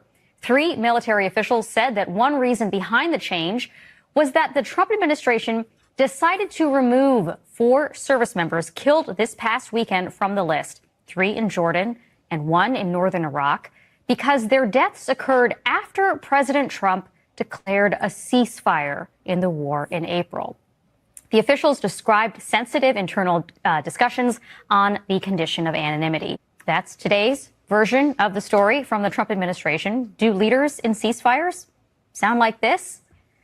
I am considering a massive attack, bigger than ever before. I am close to making a decision. We are all set for it, adding that Iran wants to negotiate, but that they haven't received enough pain yet. So this story kind of changed. So this is when it first came out, and they did it with purpose, intention, that it was because the ceasefire was going, that these shouldn't be the official count, or they shouldn't be in the official count. Then it changed. Didn't they say it's some kind of a data pause, which has been going on for like a week? So the number is still, I don't know about today, but as of yesterday, it was still the same. It was 14 instead of 17. Or we could talk about the hundreds of people that have been injured that they tried to hide. There's that too. This whole thing makes me so angry. It really does. And you know what, Michelle and everybody, I think that, like I keep saying, the war is going to be his undoing. And here's what some folks, on the ground are saying about the war. Necessary catastrophe that is costing far too much money. I mean, every dollar is a dollar too much. We need to bring those war dollars home, as the saying goes. He shouldn't have told people that it was going to end quickly. And now it started all over again. That woman's a 3-time Trump voter. So people are not happy about it. I did not think when the war started that it was going to be a 12-day, a 2-week, a 2-month. I'm like, here we go.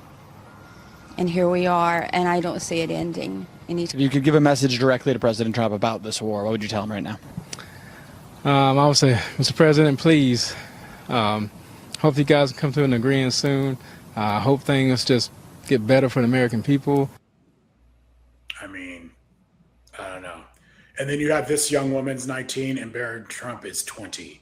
Oh, it's so upsetting. This woman she's has a not baby. She's a baby. Yeah, she hasn't even lived yet. And she was killed. I was so upset about that. Did you hear her mom, when her mom was talking? Oh, it was so heartbreaking. This one's actually serving our country because she's trying to get an education and better her life. And that little twat on the right over there is 20 and will never serve a day in his life. And he's making millions of dollars off of our tax. Oh, and isn't he tied up to the Tate brothers now, or what's going on there? They're all, they're all buddies with them. They're all following each other on social media and, there's some kind of connection between Barron Trump. The apple falls not far from the tree, it seems. Yeah. Remember when people thought that he might be salvageable? They're like, I don't know, maybe he's not terrible. They felt the same way about Tiffany, and I don't think that went well either. Remember? Yeah, that was crazy. All right, so Mitch McConnell is still whatever he is. Dead. Do we? Okay, so I'm not in the he's dead camp unless we're saying brain dead is dead. Okay, I think he's on life support. I do not think he is capable of any type of communication or any kind of any of that. I do think his heart is still beating or whatever. I do. Let's be clear. Kentucky law says brain dead is dead, so it's semantics at that point. He's dead. Call. Yeah. And I hope at some point we get the truth. I don't think he's ever coming back. I hope we get the truth on when it happened and that all this shit is fraud. Like all these 20-minute phone calls and, he's coming back soon and these photos. What did you guys think of this newest photo? Oh, it's fake. Well, so I want to talk about her black bra. And here's why this should stand out to you. So I am going to generalize because women over a certain age, especially one that's worth like $11 billion, they would not only not be in a Chico's like $40 button-up shirt. If they were, they would be wearing a flesh-colored, a nude-colored bra. They would not be wearing a black bra. It's just like not a thing. Okay, like now my generation. Should I flash our viewers because it's my mom is like this, right? Like my mom is really like it's the boomers are of a certain way. Okay, not that Michelle's not a boomer. But you don't ever wear a black bra underneath a white shirt that you can kind of see through. You do not do it. It is a rule, and here she is doing that. It's a law. In addition to that, his face. He's somehow getting younger with every picture. Like he's like Benjamin buttoning his way through rehab, and like every day he's like younger. And I don't know how is his hair getting dyed. He's getting dye jobs. Like he should be dying, but he's getting dye jobs. It doesn't make sense. This is like 2 shows ago when Casey was saying they can't find the clitoris either. I mean, this is like. I'm going to point something out before we move on. Do you see his smile here? This is another reason why it's an upward smile. He does not have an upward smile. He has a He downward doesn't have the smile. facial muscles So any see longer his to do like that. if you look at all There, the photos yeah. of him smiling where he's with people before he was in the hospital, He looks like he has a downward smile. This is a photo of him smiling. Here are Maybe more call of the him. dolls. Here are more of him. These are downward upward smiles. He has It a is so downward smile. insulting. It's insulting. Like you. It is. It's just like, why don't you come and slap me in the face? It would be less annoying, honestly, at this point. Like, what is this? It's so clearly manipulated. I don't care if it's not AI, fake. I don't care if you've taken a real photo and manipulated. It's still not who Mitch McConnell is.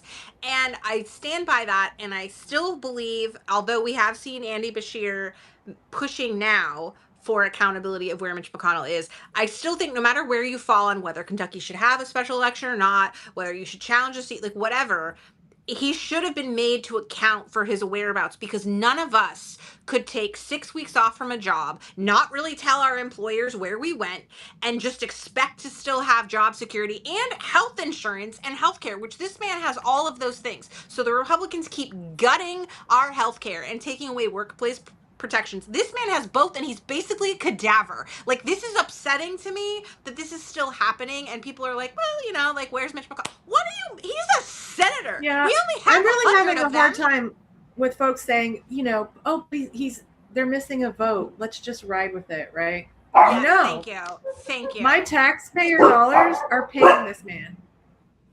I also think the thing that you have to look at is like, what would Mitch McConnell be doing right now? This is a man that he was responsible for. He stole two Supreme Court justice seats, from Democrats. I don't think he would be doing nothing if he were the leader. If he were the Senate leader, a functioning let's Senate be leader, really clear, you and guys, that were a because of Democrat MIA, he would not just be chill.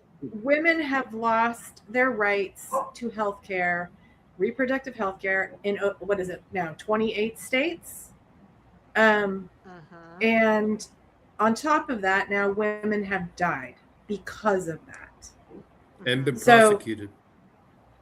Now they want to prosecute women. That's because of Mitch McConnell, period. There's the full stop. The man needs to go. So let's look at what Andy Bashir has got to say, the governor of Kentucky. McConnell, of course, remains hospitalized. McConnell's team revealing tonight the senator is not yet medically cleared to return to the Senate following polio complications. Mitch McConnell owes the people of Kentucky, who are his boss, who have elected him repeatedly, a lot more transparency than this. All we've gotten are 2 photos and statements that virtually anybody could put out there. I mean, he's had a 17-minute conversation with his protege, Scott Jennings, but he can't call in for 3 minutes to Bloomberg or anywhere else just so we know he still has the capacity. So I sent another letter today demanding that he provide verbal proof that he has the capacity to continue, but I also sent one to John Thune, because as now the majority leader in the Senate, he has a duty, too, to make sure that all of their members have the capacity and can represent the people of their states. And what I told Leader Thune is there are only 3 ways for a vacancy, to my knowledge, to happen: a resignation, a death, or a vote of expulsion, a vote that there is not capacity from the Senate itself. If Mitch McConnell won't level with the people of Kentucky and the United States, Senator Thune has a duty to do so. What are y'all thinking about him? You lost me at I sent a letter. I understand. I completely understand the practical political argument of it's better to not have a senator from Kentucky than to have a functioning Republican one. What I don't understand is the political calculus that Democrats continually make, which is to play it safe all the time. The thing that people are so upset about is not Mitch McConnell per se. It is the idea that here is Andy Bashir, someone that ran for president, that his name is floated around as a possible presidential candidate in the future, a leader of the party, and this is his response. That, in this moment, is unacceptable.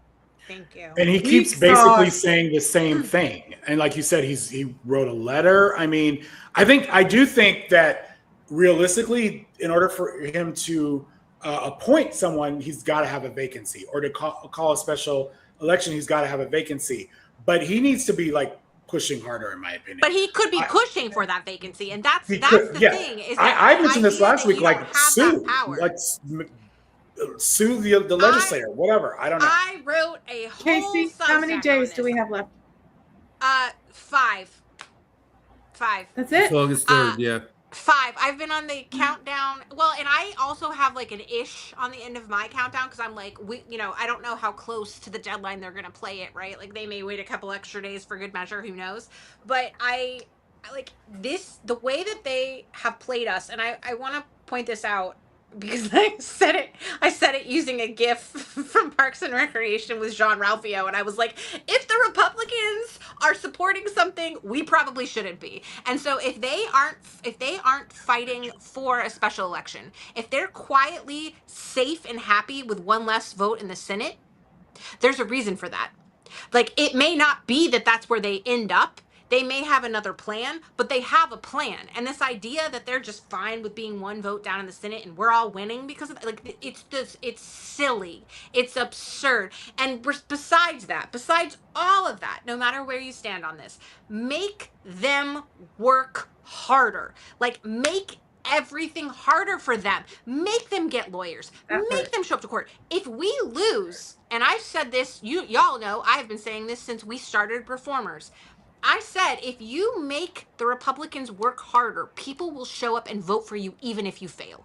Even if you fail and you keep coming and trying, they will vote for you because they think right now Democrats are too passive and there's a lot of inaction. And I know that I am speaking generally, and not everybody feels that way, but I really do believe you wouldn't lose your fans, and you also might gain some of the people on the fence. You might gain some of those swing voters by doing this, by showing that you're willing to stand up and do what's right and be more assertive and aggressive and not just be the quintessential other party. There's a reason that if you look at how they're trending and the Republicans like are trending down in terms of popularity, that the Democrats are just right above that a few points, trending down the same way. There's a reason that the Democrats aren't spiking up really high and fast, that they're not really super far ahead in the polls. They're ahead in the polls, don't get me wrong, and I think we will still win in the midterms. But what I'm saying is it should be an even bigger win. There should be even more support. And I think that we could do that in moves like this. Make them work for it. You want to get some donations? You want your donations to go up? Act Great like point. You care. This is what people are saying. Like, that's Like, been if my you problem want with a like fighter- DNC and stuff like that. You guys want money? Show me that you're doing something, because I'm not seeing anything. This was going to be an empty seat anyway. This is an open election anyway. And what I don't see, I would venture to say that if you asked most people in the country about what's the deal with Mitch McConnell, they would be able to tell you at least a vague notion of what's going on. I think most but of if you said, who's the Democratic nominee for Senate in Kentucky, they would not be able to tell you. Every single politician, every single person that is on any newscast that talks about Mitch McConnell, they should have Charles Booker's name right there to say, and this is why we need Charles Booker. And if you want to support him, here's how you can do it. And this is why we need better representation for Kentucky, and he's the man to do it. And we need to highlight him. Yeah. There is the extra step that nobody's taking. And there again highlights the inefficiency of the Democratic Party. All right, I'm going to play there's an interview Bashir did with Katie Fang. And I thought this was really well done. She pushes back quite a bit, but it also explains what's going on here. Let me play it and you guys comment on the other side. Here, part of the reason why I wanted to have this conversation is I wanted to also let people understand what you can do. There's a lot of things flying around in social media about what you can and cannot do as the governor of the state of Kentucky when it comes to I'll use the word vacancy at this. I also want to mention, for those that do not know, Katie Fang left MSNBC at the time and or her show was canceled. She is a practicing attorney. So, she's not just a regular podcaster. Point, because I'm not really sure what the heck is going on. Huh? I said, whereas I got it right. She's a practicing attorney. I got it right. Okay. Sorry, bad joke. Yeah. Okay. Going on, right? So let's be clear. Back in 2021, the way that it worked was you, despite trying to veto this, you were then put in a position where you were going to have to pick if a vacancy came up for a Senate seat. You'd have to pick from a list of 3 be provided by the party of that senator. So for example, let's speak, plainly, if it was Senator Mitch McConnell, the Republicans would have been able to give you a list of 3 from which you would choose to be able to fill it. Back in 2024, there was a law that was passed that pretty much got rid of that. So I want everybody who's tuning in now, that'll tune in later, to understand. You as the governor of Kentucky, according to 118.720, which is a law in the state of Kentucky, you are supposed to do a special election who would then hold the office of Senator McConnell until his term lapses, which is January of 2027. However, your state constitution has section 152 that deals with vacancies, and it says plainly, vacancies in all offices for the state at large or for districts larger than a county shall be filled by appointment of the governor, and all other appointments shall be made as may be prescribed by law. I mean, Governor Beshear, it sounds to me, you either call the special election, which would then maybe force somebody, including McConnell, to come to you and try to sue you to stop you from filling his seat if he's able to do so, or you yourself, pursuant to your constitution, just put somebody in that seat if we don't get some satisfactory answers from McConnell. Yeah, so you can only call a special election if there's a vacancy. And the declaration of that is ultimately for the Senate. But remember, I also have a Republican Secretary of State. And those are the offices that ultimately conduct those elections. But let's talk for just a minute. For those that are saying, call a special election, call a special election. We haven't won as Democrats a U.S. Senate seat since 1992. This is talking yourself out of action before you do anything. Self-limiting talk. Yeah, exactly. So I call a special election. We are likely in this interim period to get someone more obedient to Trump that will support him in every single way than Mitch McConnell. So Mitch McConnell's vacancy isn't acceptable because the people of Kentucky deserve representation. And some people are saying, just ignore that. Ignore the law, ignore the Constitution, ignore the separation between the federal and the state. And some would say, hey, Mitch McConnell would ignore the Constitution. Some are saying Donald Trump would ignore the Constitution. Well, I'm not going to be the Democratic version of Mitch McConnell and Donald Trump. There also, though, I think comes a point of time where, you kind of have to shake the tree a little harder. All right, guys, what y'all think? Where are we? He disqualified himself as a politician with that 1992 statement. Yeah. The fact that that is something that you say in a smoke-filled back room, that is not something you say in public. Yeah. And he it just is basically really said like Charles Brooker can't win. It is. Yes. It is Yes. to me. It is like the child that I would be teaching in government who didn't finish reading the book or didn't understand something, and instead of coming in for tutoring, instead of asking a question, instead of doing literally anything at all to communicate their needs, they just showed up, failed, and then went, oh well. Right? And those are the kids that, especially the ones that are capable, that like it sets you on fire because you're like, well, I'm here to help, like, and I'm here to support you. I'm here to, and he's got all these people that are on fire for him right now that want to show up and help and that will amplify messages, right? Like, so even if he doesn't call the election, right? Let's just say that he did this every day. He stayed on Mitch McConnell's dead ass until someone accounted for it, right? Until someone answered for it, until people were so upset because people like Michelle are like, hey, I'm paying my tax dollars for this. This is like, I don't get to miss work like this. What the hell?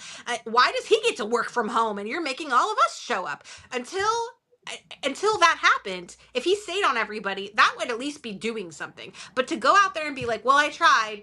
I asked him where he was. Let's be honest. There's no way he's working. There's just no way. I mean, but that's the point. Prove it. Make him prove it. Why are we just allowing if I could them see to dictate Mitch terms. walking through a hospital corridor pushing a walker, I will shut up.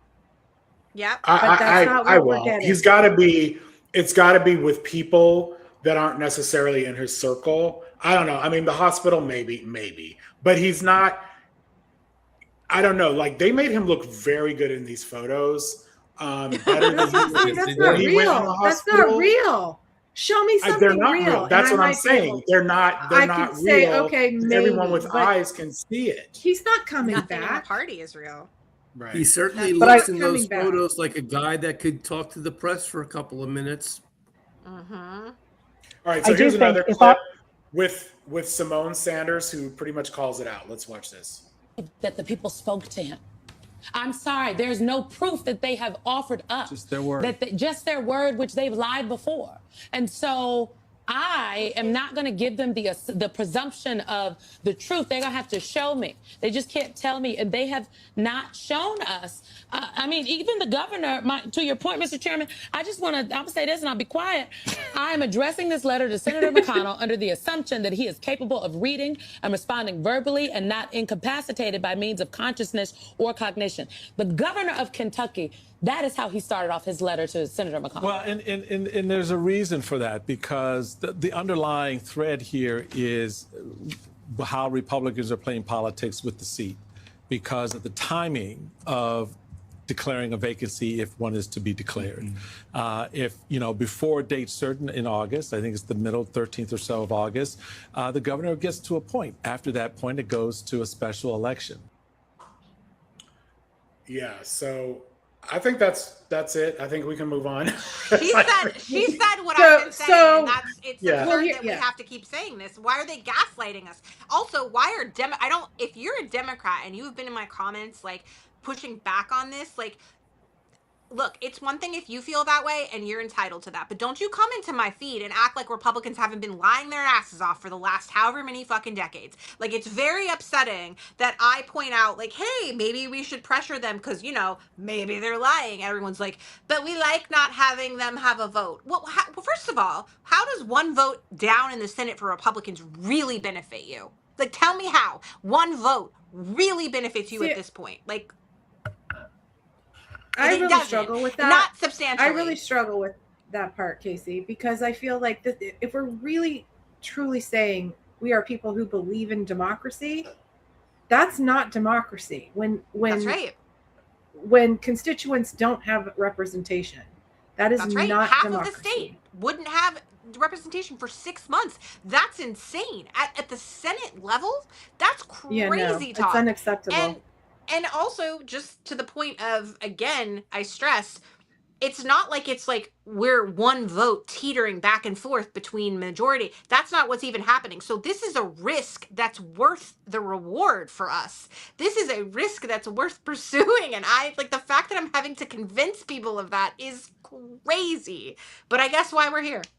All right, so we're going to move on to a totally different topic here. Last week, I think it was last weekend, the co-chair of the DSA was on Fox News.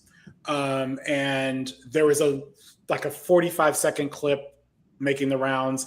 So I saw that clip and I was like, you know what? I want to see more. I want to see more of the interview.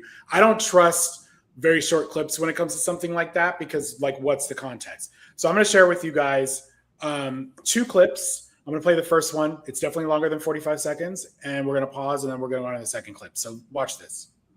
Put up on the screen a few of the things that are part of your platform, and I want to ask you, just give me sort of a true or false on these. Abolish the Senate. True. Okay. Replace the presidency and Supreme Court as we now know them. Yep. Abolish ICE. Absolutely. Abolish borders and give amnesty to anyone currently in the U.S. illegally. As a long-term plan, yep. Defund the Pentagon. Absolutely. Abolish prisons, at least in large part.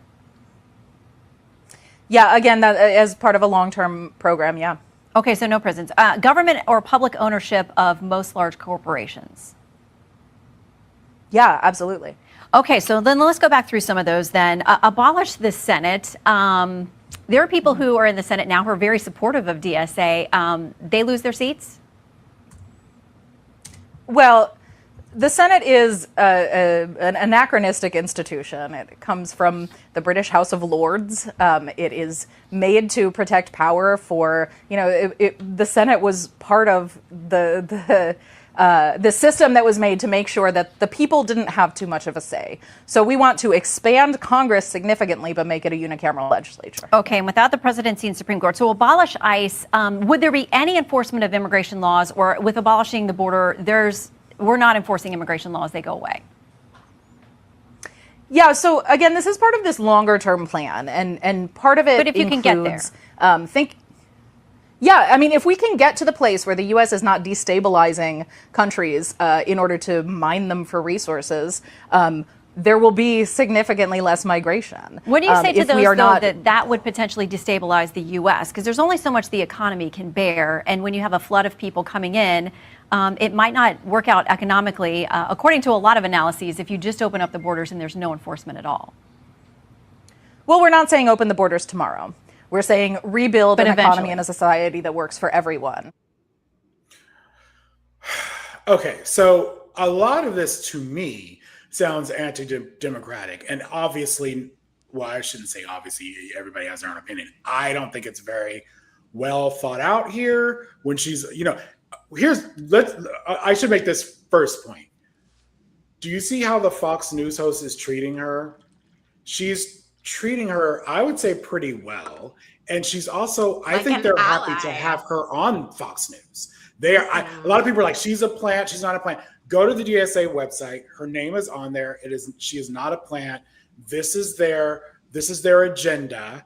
And a lot of people, I posted this. I posted on X and Threads and everything except Blue Sky, the 5-minute version. And then I broke it up into like a thread on Blue Sky. So you could see it. A lot of the pushback I got was like, why are you posting this? She's obviously a plant. She's not true. Did you do your research? Yes, I did my research. Did you go onto their website? This woman is real. And honestly, take it to the DSA. If you have a problem with this platform and you're a DSA supporter, that's not on me. I am not supporting the DSA. I think they are a problem for our party. It's when they're speaking like this. Get the platform together and then come back. Because I think that, people that have a problem with this platform, I think people think, oh, Mamdami's DSA, he's great. That may be true, but you have to look deeper here. So you can love Mamdami, but it's okay to have a problem with this platform and what they're coming out with. I think this was a disaster, and I think it's really bad. It was planned. It's like this was a plan. Like this is what they wanted to do. I think they want to damage the party. They exactly. Do. I do, because I think that they believe in these ideals that they think are worthy. Like I don't think that these are like malicious people that have come in and are like being paid by foreign operatives. Okay, like I'm not going to put that tinfoil hat on. No, I'm sure agree. that there are some bots that are out there, but I'm saying these people, I think, have a vision that they believe in. The problem is that they've both tied Democrats and socialism to it, and so that this is the concern that we have, is that people are now associating it that in the same way that people misconstrue, communism, right? And I think that's the concern that I have here, is that is why it's using it's taking ideology. And this is gonna people listen. I just don't think they really thought. I don't think level. And you want them I don't to know. understand Maybe it. I don't think they thought this through, honestly. Because I saw if you really somebody think post, about this, they're talking about abolishing police and prisons, but then they're saying prosecute U.S. and I was just Israeli going to say that. I saw a leaders over post where Gaza. they were like, "Where are you putting abolish ICE, arrest, Yeah, Oh, there's like a oh, lot I of thought shit. they close meant, the like, prisons, arrest the Do cops. they mean like And in I'm an international okay. court? And then I thought they assumed they meant international court. Is that not what that means? Chris Quinn, do you know? I mean, assume that's what that meant. They don't have authority over international courts. No, I know, Yeah, but This feels very similar to what happened with Occupy Wall Street, where there is this groundswell of animosity towards a system, but then no real defined plan of what to do to make it better. So I look at this list and I can interpret some of them in a way that I would agree with, but not in the manner that she presented them. And I mean, I they're will literally fully contradicting themselves. Yeah. I will fully admit I am not. If you look at this where it says tax the wealthy, okay, I think a lot of us that makes sense. To expand public ownership, so that's like communism, I guess. I mean, what is this? What does that even mean? I thought that meant like parks and stuff. Does that not what that meant? No, I would say that would be like corporations, but in specific settings. Takeovers of corporations. So for instance, something like an Amtrak, the idea of something like an Amtrak is that it is a public good that should be owned by the government because it should serve as a public service, not as a for-profit institution. Yes. Right. So you could make that argument for electric. You could make that argument for cable at this point, for internet, right? So again, there are ways to go about this. The very first one, eliminate the U.S. Senate. The answer should have started with the Senate was created to give power to slave states. Yes. And that is an antiquated. You know what I don't see here is eliminate the Electoral College. Yeah. Like that's I don't something see that. I'd have that conversation all day long. Now we know, like most of us that know our shit know that that's a change of the Constitution. So it's not just a matter of people coming in there, oh, let's change Electoral College. But I mean, if you're gonna go with abolish police, like why not make Electoral College? Right? Like go for all of it. I don't know her background, and I would be interested in looking into her background. I'm also not familiar with the structure of the DSA as a whole in terms of its adherence to a unified platform of the people that are in it. You can look at the Democratic platform that has been laid out in many years, and you individually don't agree with some of the planks of that platform. So as you say, you can like Mamdani, but not like this platform. That is true of many Democrats and the Democratic platform, many Republicans and the Republican platform. But I think the key element here is that she is not presenting herself as a qualified spokesperson for this. And that is not your problem or my problem. That is the DSA's problem. If folks have a problem with her speaking for her own faction of the DSA, take it up with them. She's the co-chair. I think she should know something about their platform and their messaging. That's on them. Let's listen to the shorter second part of this interview. Borders is part of a longer-term international plan that involves us stopping destabilizing countries. Most people who are coming to this country are coming as economic refugees, and we destabilized their country. We did that. Well, a lot of, if you look at data, the Center for Immigration Studies says right now the households here in the U.S. that are headed up by people who are here illegally, nearly 61% of them are on some type of government or welfare program here in the U.S. Can we afford to do that? I mean, at some point you run out of resources.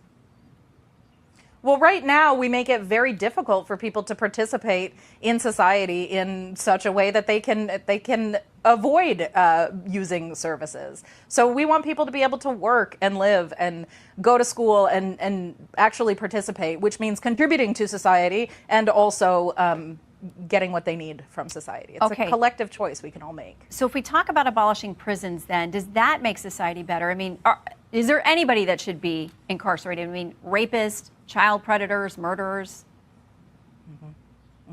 Yeah, so the long-term plan, when we think about most people who are in prison, they are mostly in prison for crimes of poverty.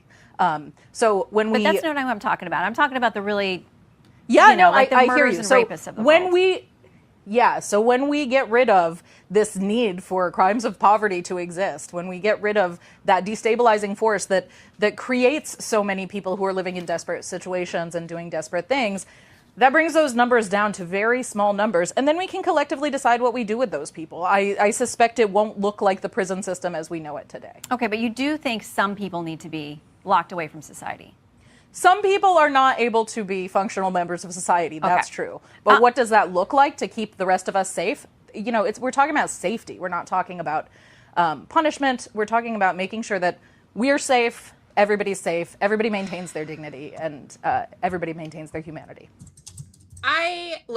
Here's what I think. I think that anybody that's going to lead a political movement should have to teach at least 2 semesters of high school government.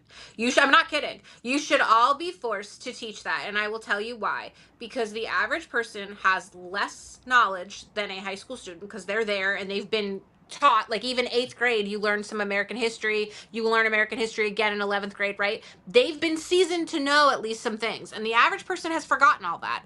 And then you learn how to talk to people who still don't understand how to get from point A to point B in politics. So even if I agree with some of her sentiments, right? I agree that most crimes are committed out of poverty, 100%.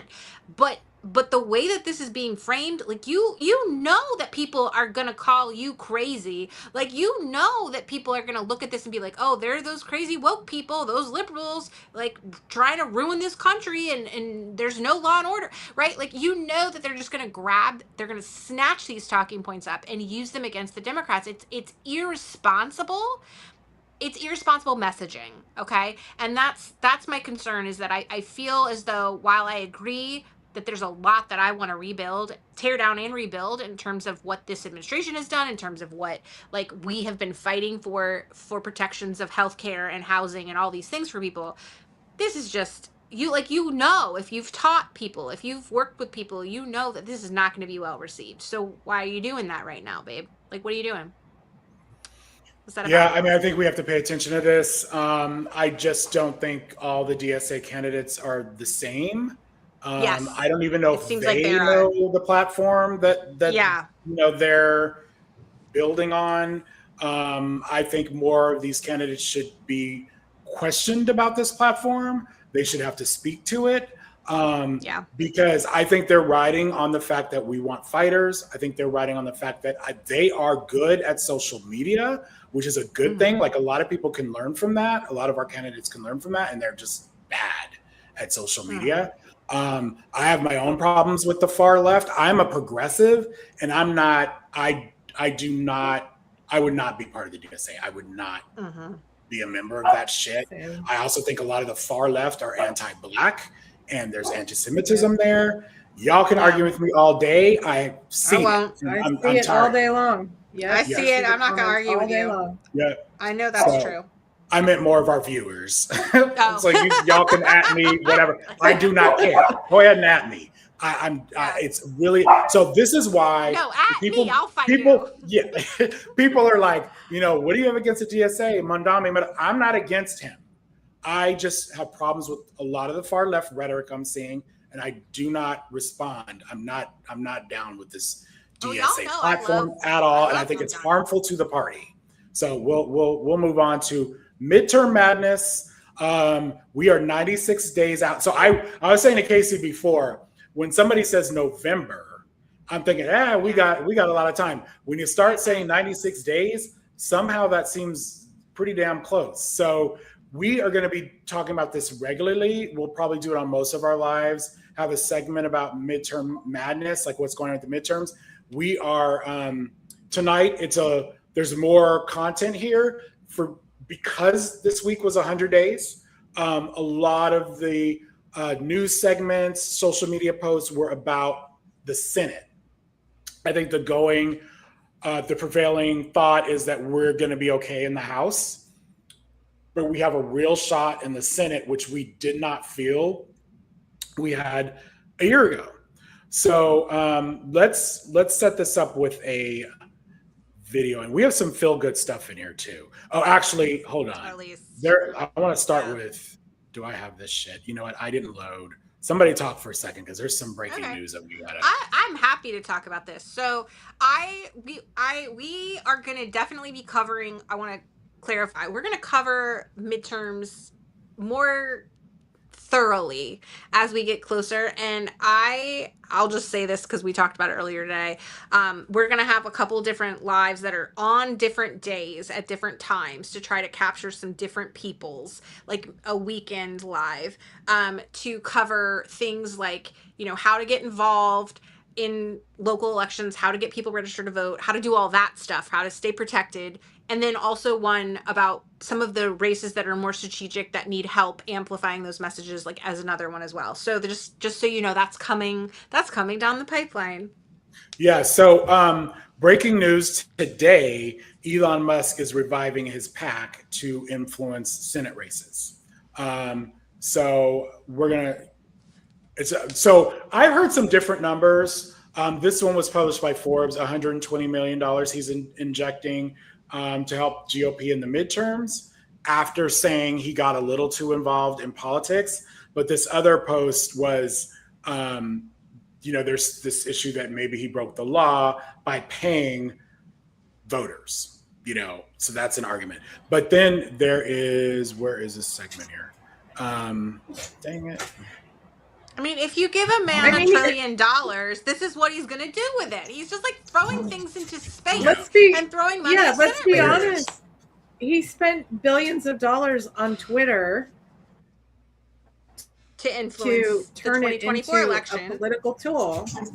And it's And it approximated to be, what, $250 million that he likely, you know, contributed to the general election. So that number is small to me. That's small. So and how much did he get back in contracts, though? Like, how much did he make off of it? Yeah. In fact, he So just this got is, another one today, I think. This is negative that we're starting this way, but it was breaking news. I think the rest of what we're going to show you is more positive. Watch this little clip about Elon Musk, though. Elon Musk about to make a massive investment to boost Republican turnout for the midterms. It's a big bet, and Axios is breaking this news just now. Musk's representatives are declining to say just how much Musk is planning to spend, but they told Axios the number is expected to be high. Now, obviously, Musk is the richest man in the world, so high could be absolutely anything. And just the only context we have is that he spent more than $250 million in the 2024 election. All right, so that's that. We'll move on. Midterm madness. Let's watch this. This kind of recaps what's going on with the midterms. And there's two clips. Democratic Senate nominee Troy Jackson, the guy who raised about $2 million in just the 2 days after securing the party's nomination. A poll taken just before the nominating convention found Jackson favored over incumbent Republican Susan Collins by 3 points. Remember, Plattner was polling like 5 points behind before he dropped out. But this is the key. He has a +5 favorability rating in that matchup, outmatching Collins -18. Another seat that's currently looking surprisingly good for Democrats. In some ways, I think the surprise of the cycle is Georgia. I mean, a year or two ago, right, the idea that Jon Ossoff would cruise to re-election seemed ridiculous. If he was going to win, it was going to be an uphill battle and he was going to have to grind it out. But a recent survey of Georgia voters found Ossoff up by 9 points over his Republican opponent, Mike Collins. He is also outraising Collins by a ton. He pulled in $20 million in the second quarter. He's got $42 million in the bank. And compare that to Collins' campaign, raising just $2.1 million with about the same amount on hand. Now, remember, we live in the super PAC era, right? So there's a whole bunch of big money that can come pouring in from those super PACs and corporate interests and big wealthy billionaire donors. Ossoff has also been on message about Trump's corruption, as well as highlighting Collins' son-in-law, who has, quote, a history of amplifying white supremacist social media accounts and echoing anti-Semitic tropes online. So what has Mike done for Georgian families and workers? People like you and me? A whole lot of nothing. From the grocery store to the gas pump, Mike has made life more expensive for all of us. He supported and voted to protect Trump's tariffs, fueling record inflation while cutting taxes for the ultra-rich. You see, Mike's not a working trucker. He's a man who wrote his daddy's name from business to Congress, a politician who voted to hike our health care costs and defund rural hospitals so he could take care of billionaires and himself. A lackey who's in lockstep with all of Trump's chaos. Georgia's a state Trump carried in 2024, right? Swing state. Ossoff is running ads calling him a lackey, right? Who facilitates Trump's chaos. So you got the affordability, the ultra-rich, and Trump chaos. We're seeing that message everywhere. Again, even in states Trump carried. In Ohio, former Senator Sherrod Brown is trying to unseat Senator John Husted. A recent pair of polls show they're basically in a dead heat. Now, Brown has the benefit in this race of being a very known quantity in the state. Obviously, he served as senator in that state for 3 terms. And it's shaping up to be fairly favorable environment for Democrats, particularly as issues like inflation and data centers weigh down Republican incumbents, something that Brown highlighted in a recent ad. He's been called the face of data centers in Ohio. Why? Because John Husted spent years aggressively recruiting data centers to the state, cutting sweetheart tax deals and fast-tracking approvals, while ordinary residents watch their electricity bills explode. We are here with Ohio Senator John Husted. He has a lot of experience with something called data centers. John Husted. Who's he really working for? All right, so what you like to say about that? Ohio is going to Ohio. So I'm very pleased that Maine has gone the way it seems like it's going, because when we did our breakdown of the different races, we were counting Maine out, and now it seems like we can count on Maine as an almost layup. What about, so you think Sherrod Brown isn't going to win? I think Ohio is Ohio, and I think it's mean? just my heart has been broken by Ohio too many times to put my faith in them for coming through. So I would prefer that the control of the Senate did not run through Ohio, and I'm hopeful that it won't have to. That will be a helpful pickup, not the one that is mandatory.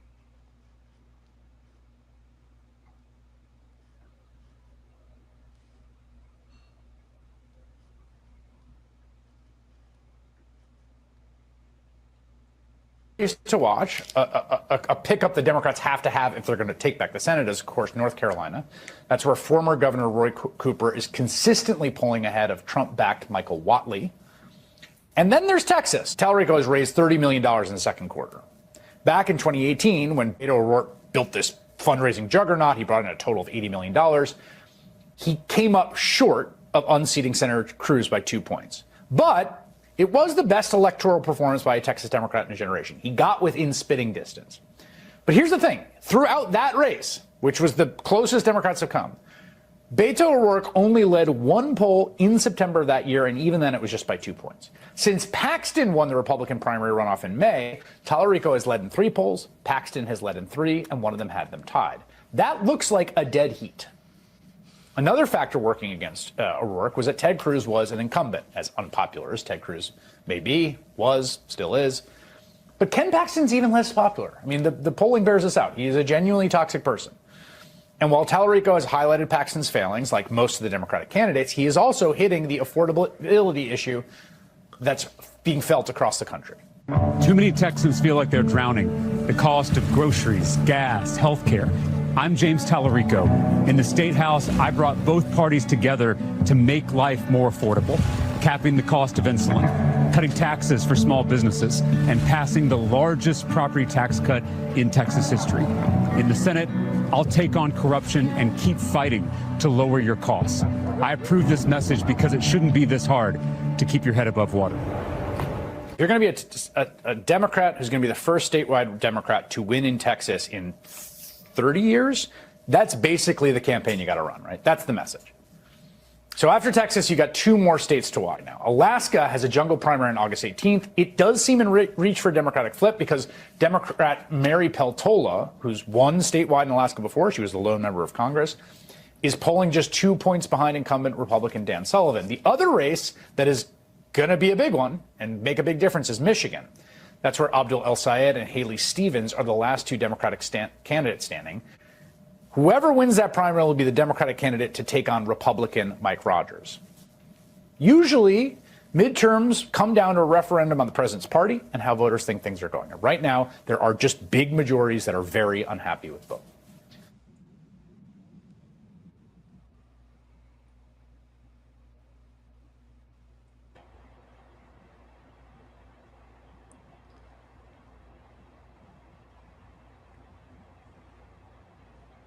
Chris, are you muted? I'm trying to understand if I it's am just my muted. I am volume. muted. Okay. What I put on, I'm I so was sorry. like, I was it's making so some noise quiet. and I forgot. So these were some polls that came out. I'll start it over. But they're very positive for Senate races. Now we know Georgia is not going to be a pickup; it's a must keep, right? So that's not a Right. pickup. But we Right. cannot lose Georgia. John Ossoff, to me, I think most of us would agree, he's been killing it lately. He's been spectacular. He's been great. So He's been an amazing senator, pretty good honestly, about. for a very long time. Yeah, he's done a really great job as far as taking care of his constituents in so many ways. The bills he's been a part of, Yeah. you know, the legislation he has passed that he's The participated hearings. in, right? Just yeah, that too. But I mean, Yeah. he's really done the work for Yeah. Georgians, so it's impressive. Then we have Roy Cooper, which I think he's the number one flip that everyone's predicting. Like he's kind of a sure thing, but this poll reflects that. We'll see. Sherrod Brown, who he's ahead of his opponent. And again, this is polls, you know, it's not votes, so we'll see. But I think that's very positive. That's looking good for Ohio. Let's see what's the next one. Texas, I think, is next. Sorry, it's taking a little long here. No, Iowa. Josh Turek is even ahead here. This is 4 Joni points. Ernst's seat, right? That's What's Joni that? Ernst's seat. Is that Joni Yes. Ernst's seat, right? Yeah. Yes. So Okay. that's an open seat. Amazing. I think that's it. Yeah. Oh, I That's hate her. probably the one I'm going to be watching the closest because it's just his story, Turek's story, is just amazing. Yeah. And Let's so that was other news. Knowing- Obama endorsed him. People are saying it's his first endorsement of this cycle, but I know he was on the trail with Tellerico earlier, so I don't know if that counted as an endorsement. I was counting it as one, but anyway, watch this endorsement video and then a little bit of talk after. Again. Who's got next? I got it. You ready for me, Josh? I'm ready. Let's go. We playing horse or what? We're playing Iowa. I know a little something about winning Iowa. All right, here we go. We ready? You know when it's in. Come on, I'm not going to just give it away. All right. That thing is silky smooth. Thousands of hours of practice. You were the shooter? 4-time Paralympian, 2-time gold medalist. Back-to-back gold medals. Okay. I told you, I'm not just going to give it away to you. You got to earn this. Obama endorsed former Paralympian Josh Turek, who's running for Senate in Iowa. Turek is attempting to flip Iowa's open Senate seat, formerly held by Republican Joni Ernst. The fact that Democrats say we got to win Georgia in order to hold this, then they're going to pick up North Carolina, then they start looking at somewhere like Maine. Iowa's one of those, like, maybe states, both because the president's numbers are not good there. You know, I spent some time in Iowa in 2020 on the campaign, and what I have found is that Iowans are very open to hearing people out, and they're very open to assessing the landscape of what's going on in their lives and whether their lives have been improved by the people who serve them in office. And, you know, I think right now you see both a competitive governor's race and a competitive Senate race in Iowa because Donald Trump's toxic policies are making life a lot harder for Iowans, and especially the business community in Iowa that depends on things like cheap fertilizer to make agricultural products that have been skyrocketed from the Iran war. And I also want to point out that I think Obama endorsed him. That was a pickup for Obama. He was a Democrat that won Iowa for the presidency. So that's I want to remind everybody that the Midwest is not the same as the South, and that there are different voters. They look differently. And so sometimes it's like people get really discouraged because they're like, oh, a red state.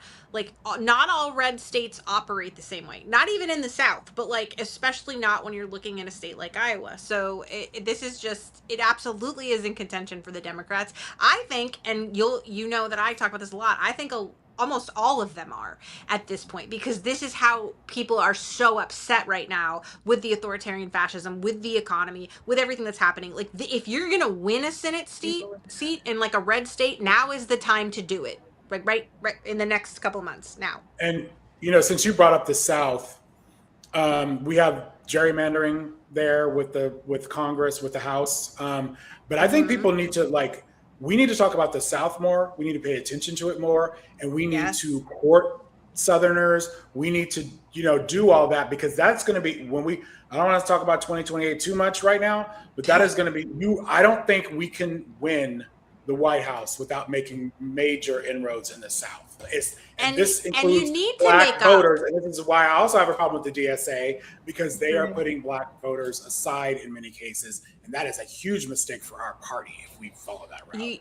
You've got to make up for the lost ground. Like if what they did to farmers has not taught Democrats anything. I mean, like you have alienated a lot of people who could be very significant party loyalists and would benefit from your policies. So this idea, like, at least they're starting to show up. So this is the first thing we realized with this election, is that there aren't like open seats abound. Like, everybody's running for offices, which is a big deal, because believe it or not, I know it's crazy, but the idea that we just let Republicans have seats, like there was like no opponent, like they didn't want to fund that race, like, and that's part of the problem, is the funding, right? So this is good that we are seeing that change, but like, to your point, all of these groups that benefit from Democratic policies, we need to speak to. We need to be in those communities and in those neighborhoods, talking to people, not speaking at them, talking with them, listening to them, and having those conversations. And also brag on the policies. I think a lot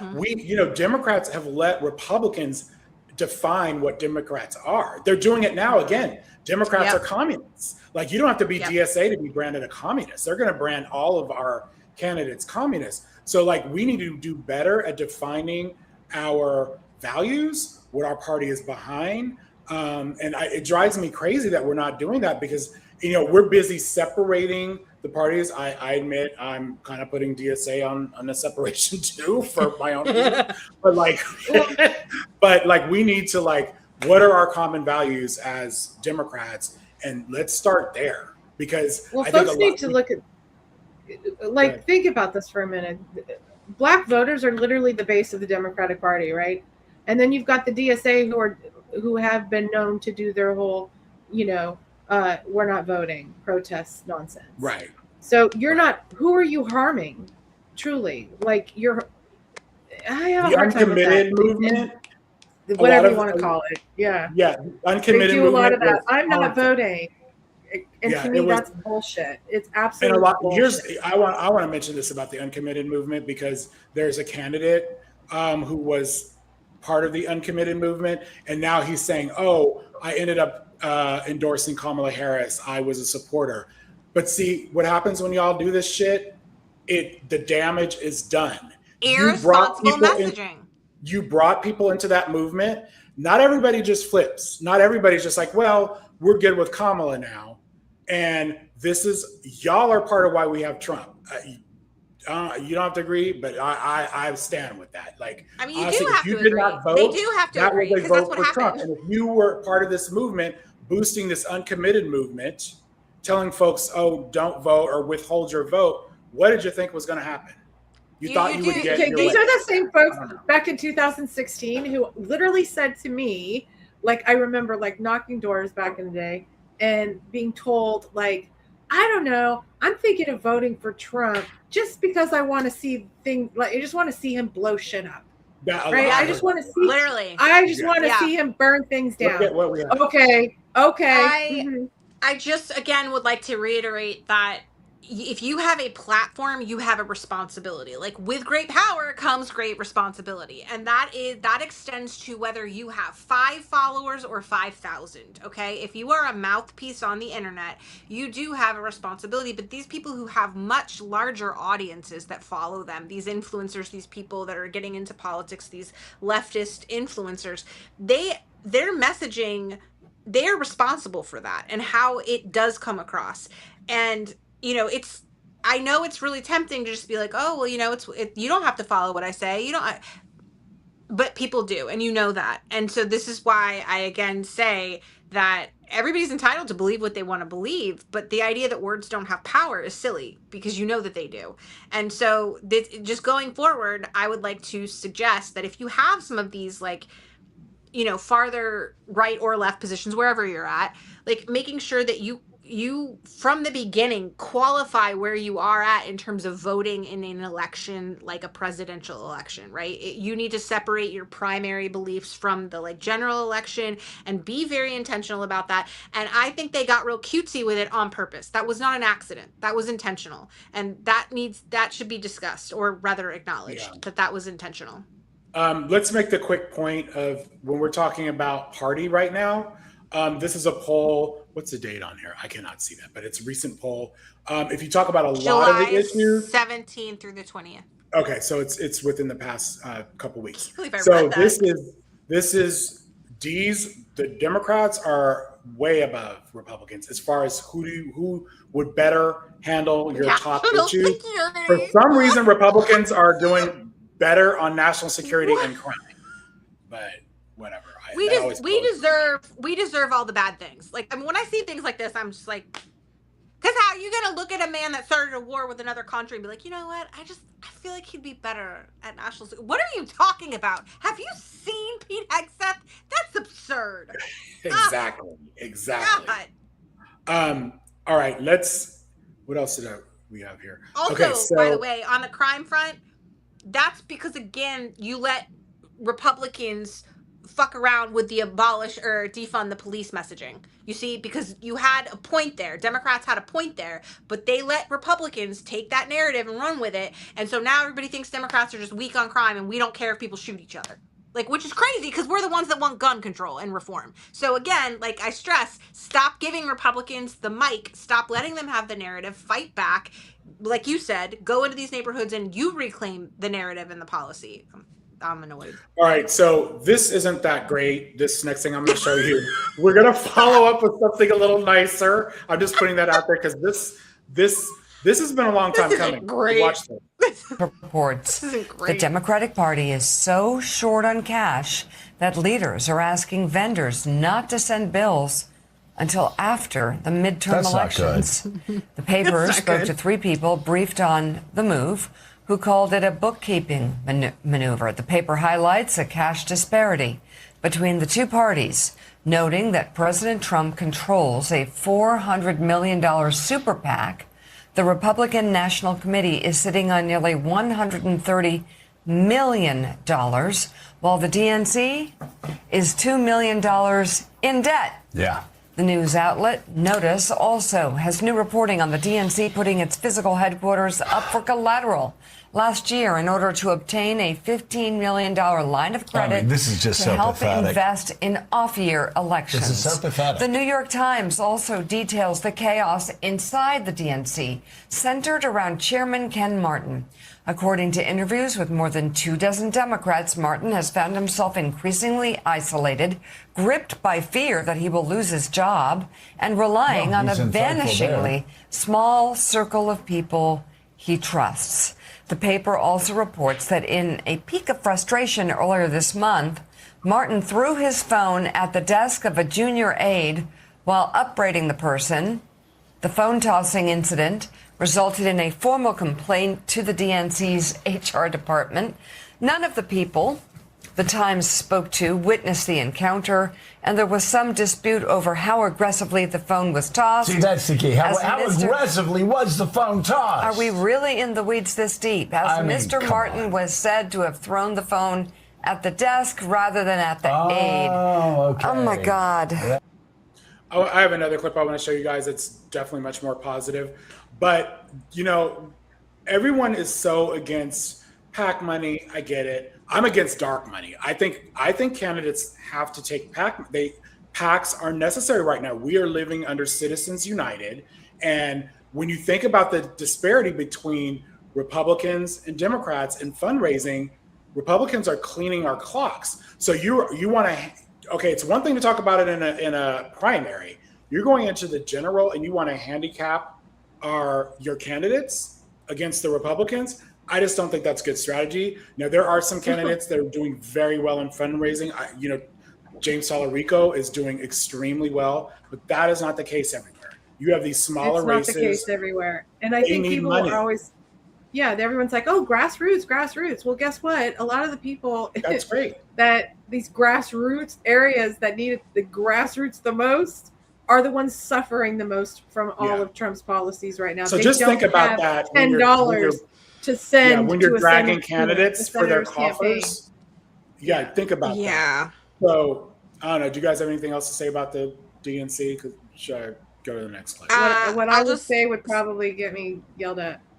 I will say very briefly that while I agree that there are issues and problems and we need like change in leadership and there's a lot of things that need to change, this idea that the Democrats can exist without a national like entity like that, right? I know that there's more than just the one, but like that Republicans have that and more, right? And it's naive to think that we can exist as a major party without it. So if you would like to be a part of the rebuilding process, I think that's great. But we are going to have something at some point. I want to make this point that I haven't heard anybody make. Maybe they have, but so Martin is our chairman of the DNC. There's things to say there, but Ben Wickler ran against him for the chair of the DNC and lost. I think the timing is very interesting. That I feel like Ben Wickler's book and the fact that he has a whole ass strategy for how to win is a fuck you to Ken Martin. Okay, we'll move on. So that's just my opinion. All right, we're going to talk about the DSCC on the other hand. This gave me so much joy when I saw it. Democrats' chief fundraising committee has announced a $40 million Win the Senate campaign that targets 10 states. You can see them there on your map. According to Politico, the effort will invest in on-the-ground staff, new offices, and some voter outreach programs, perhaps not as much on ad buys. Well, first, I have to say that, and the senator will probably chuckle at this as well, is that, oh, gee, the Democrats have found that we should do ground programs and we shouldn't just spend all the money on television. Like, that's a revolution. Thank you for building infrastructure. Once upon a time, we had a 50-state strategy. We actually built infrastructure, found that neighbor-to-neighbor programs where people in their community actually touching and talking to each other was more effective than television advertising. Look, I think if you look at that map, part of this is key, right? Is Democrats' ability to expand. I think a year ago, most of us didn't think Democrats had a shot of taking back the Senate. I think Democrats have a shot of taking back the Senate now, and they're expanding that map to places like Texas and Alaska and even in Iowa and Ohio. And you know why? Again, it starts where we started. Trump, right? Trump's job approval is underwater in Iowa. His job approval is underwater in Ohio. And what we've seen historically is that the vast majority of voters who disapprove of the president, whether it's Democrat or Republican, the vast majority of voters who disapprove of the president, they vote against the president's party. So I think Trump is actually helping his ability to to loosen up and make sort of pathways for Democrats in some of these states that I think would be a lot tougher if Donald Trump had a 55, 56% job approval. So we bring up the map again. We can see a few states here that a few months ago would have seemed pretty improbable. I mentioned Alaska already, but look, Iowa, Ohio. These are states that have used to be pure battlegrounds, but in recent cycles have trended definitively red. And then, of course, there's Texas, the white whale for Democrats who have come so close so often. There is a new poll, though, that's giving some Democrats some hype and some hope with James Tallarico up 5 over Ken Paxton. We should note, though, that 5 points within the margin of error. It is a Democratic leaning firm. So I think what we could safely say is that it's anybody's ball game. So I thought that was awesome. This is something that needed to happen ages ago. The fact that the so just so everybody knows, the DSCC is the fundraising arm of the Senate. That's their primary purpose. But the fact that they're going out to states and helping fund these candidates is a big deal, and it's good. And they are obviously not broke. So they're doing something right. So I will give props to Schumer because this is how I feel about him. I'm not going to give any props to Schumer, but I am going to just say as a whole, their social media is a little bit better. It's still not amazing, but it's better. Like the House, they're just limping through on Threads.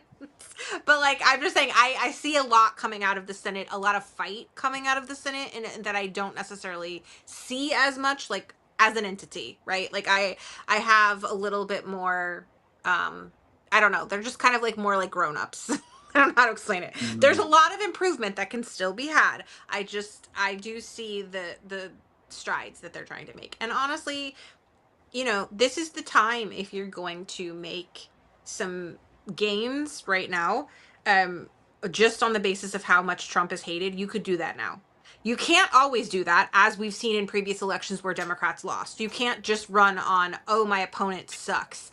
That doesn't normally work. But he is so pathological, he is so problematic that it actually can work. This time it probably can. I think the alternative can I work. think right now a lot of these districts are in play because of Trump. Like you know, they especially purple and then lean red districts are something that you can really work on right now. This won't work for much longer, is what I'm saying. So, Right. like, you could maybe get another cycle out of this. What have you done for me maybe lately? What's your message? Right. You could maybe get a 2028 of it, but you can't. This can't be forever. So, I'm just prefacing that I acknowledge that. But yes, like, run on that now. Yeah. Okay, so I want to bring everyone's attention to an issue in a particular state, and this could actually be a CTA if we want. Casey and I have talked about this a few times, Michelle too. When people are promoting candidates, they're usually very positive. There's, graphics, memes, whatever, like, oh, this candidate is great. This candidate is, this is their platform. They have a lot of information packed in. The other side of that is opposition. And I know for one, Casey's mentioned it too, I feel all day long, I'll go after Ken Paxton. And I just want everyone to remember, you can do that too. You can, if you see people talking about Republicans, the opponents, boost their messaging, put out your own posts. This is also helpful. And I think people forget that, like, oh, I just need to talk about the good things about the candidate that I'm supporting. You can do that. That's great. And they much appreciate it. I can tell you right now, those campaigns also help. They also appreciate if you're going after their opponents. And let me tell you, do not underestimate the catharsis of a good opposition campaign. I'm telling you right now, a lot of y'all have the fury of God inside you right now, and I know you do. And when you go talk about Ken Paxton, a lot of that's going to release when you do that. Like, it's going to help your nervous system. So I'm just saying, go Google Ken Paxton and just try to pick one thing. Just one thing. And so this see was my if you setup. can even do one thing, because there's like so many awful things. So many to pick from. So many. So I want to show this video because I want you guys to pay attention to Arizona, all of our viewers. There's something problematic happening there again, and it seems kind of throughout. Primaries just this week, Arizona Republicans nominated a slate of election deniers, not one, two, but three different offices that will oversee the state's vote in 2028. In the Republican primary for Attorney General, State Senate President Warren Peterson advanced. This guy gave a lot of oxygen to Trump's election lies back in 2020. You could also look at Arizona's Secretary of State race, Alexander Kolodin, a state representative. This guy's an attorney who was deeply involved in trying to overturn Trump's loss in Arizona. He won that Republican primary, and MS Now notes that he is one of the most prominent election deniers on any statewide general election ballot in the whole country this year. And right at the top, there he is, Congressman Andy Biggs, Trump ally extraordinaire. We want a contested race for governor. Flaming racist. I'll just say it. All right. So just keep your eye on Arizona. If you can help fight those candidates, boost your Democrats, but also put out this information.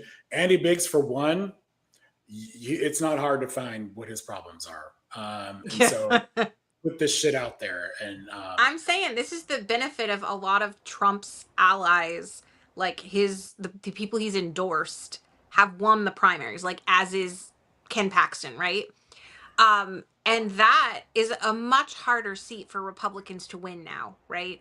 And so what we're seeing is a lot of people in, not just like in the Senate, but the House, wherever, like the people that Trump endorsed that are winning are like way less likable. And so the Democrats have a much bigger chance at winning those seats over, because these are like MAGA people. They're not like, Republicans, they're MAGA. And that's a problem for Republicans, not us. That's great.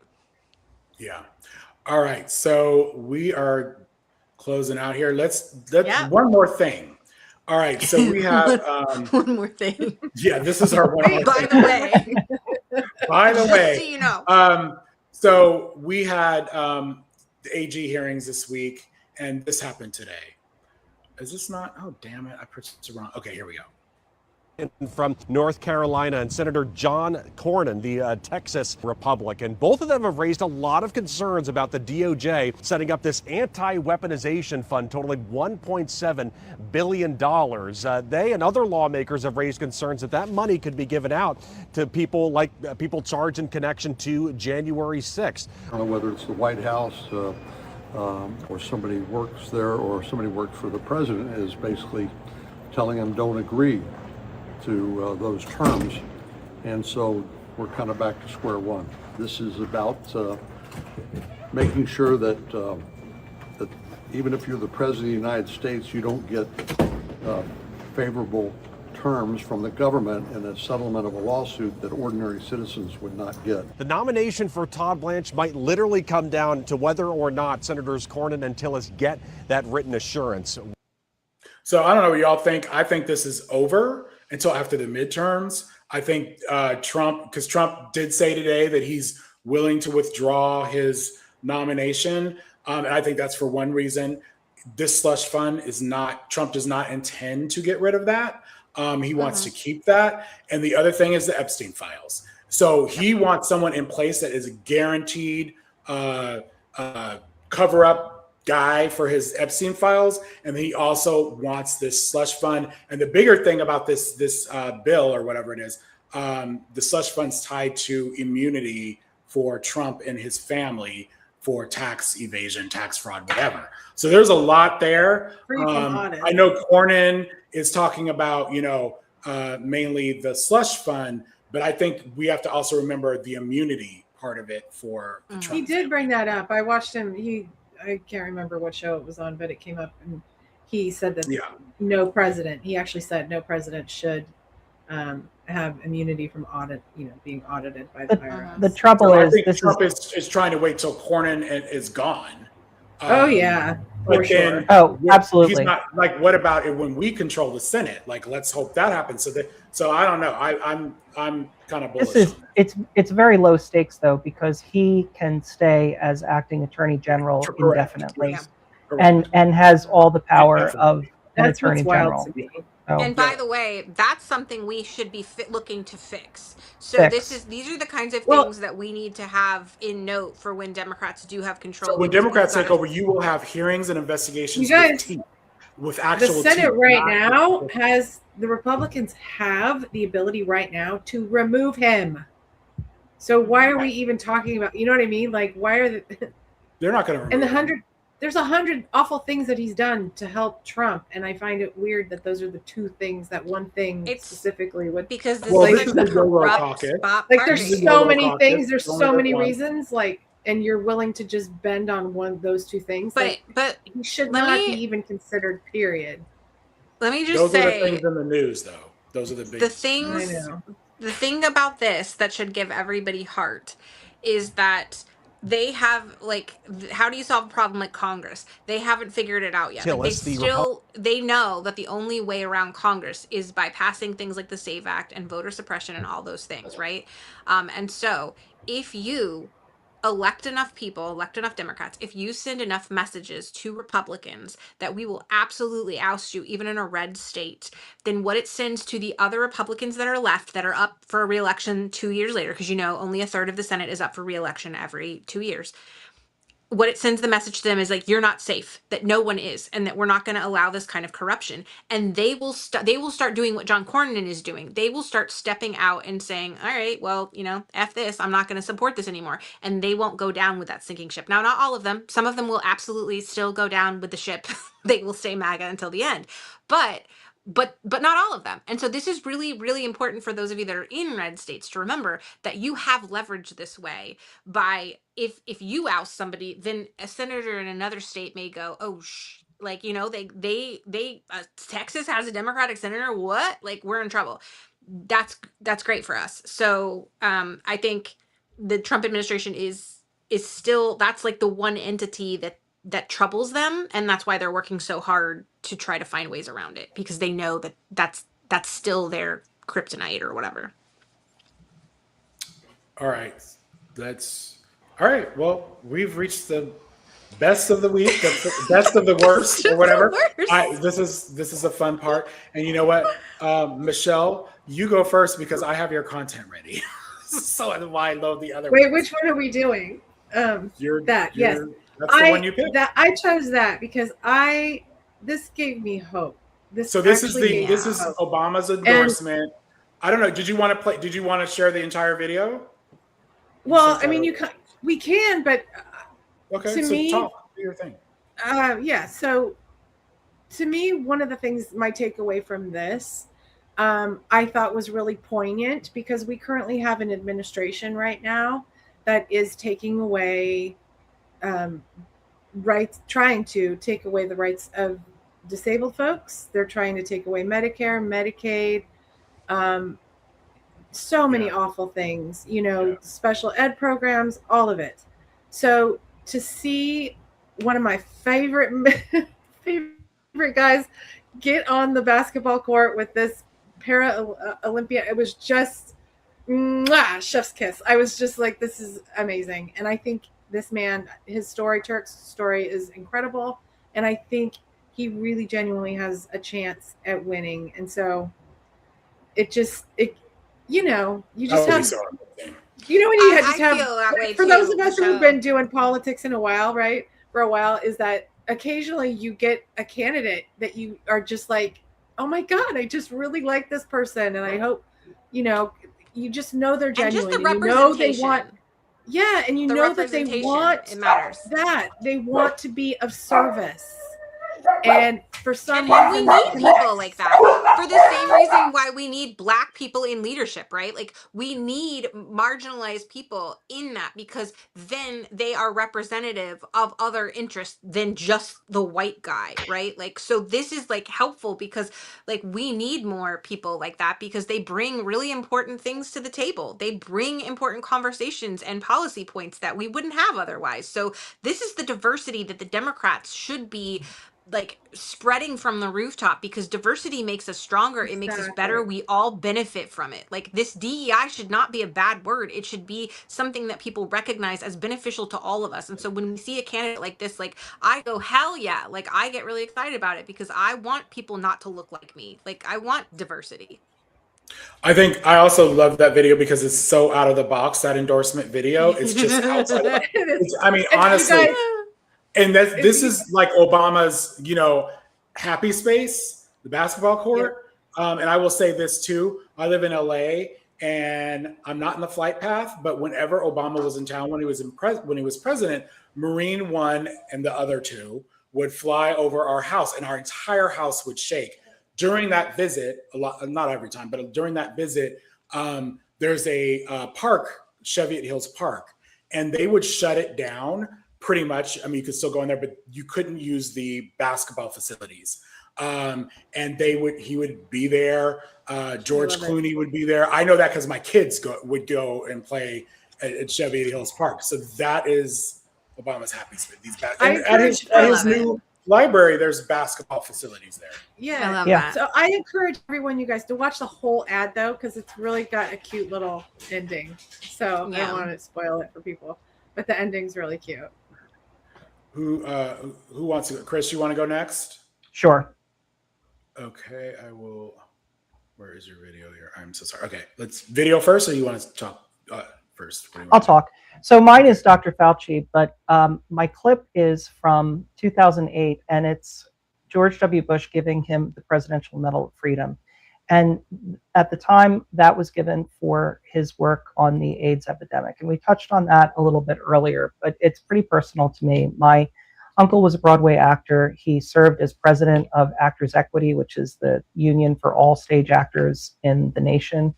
And he was when he was on Equity Council in the early 80s, he was one of the founding members of Equity Fights AIDS, which then merged with Broadway Cares, and now still works on AIDS, but also on general issues with healthcare and those in the theater community.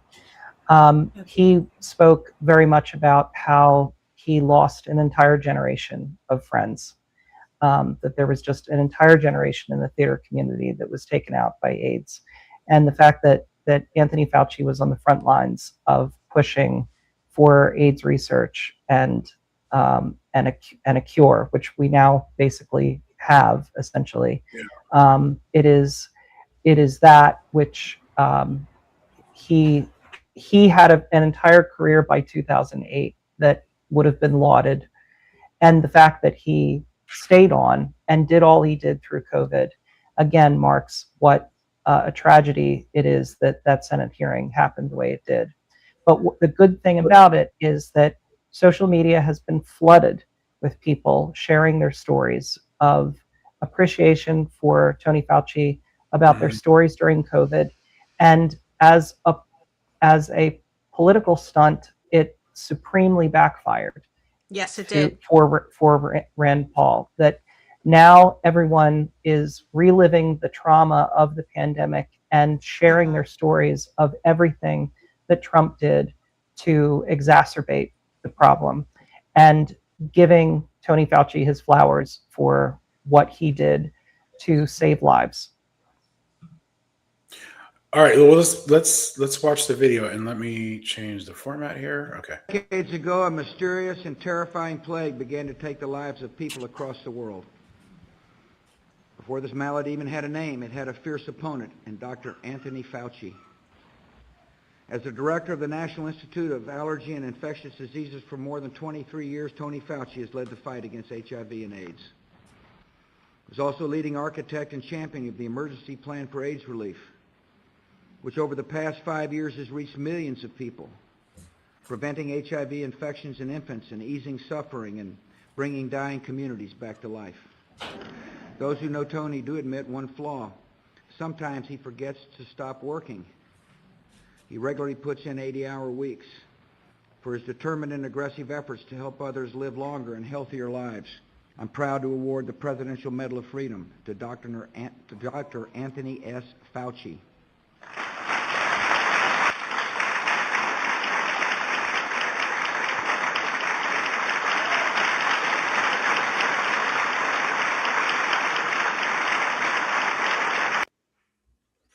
That's a great bit of history and a really timely reminder, for sure.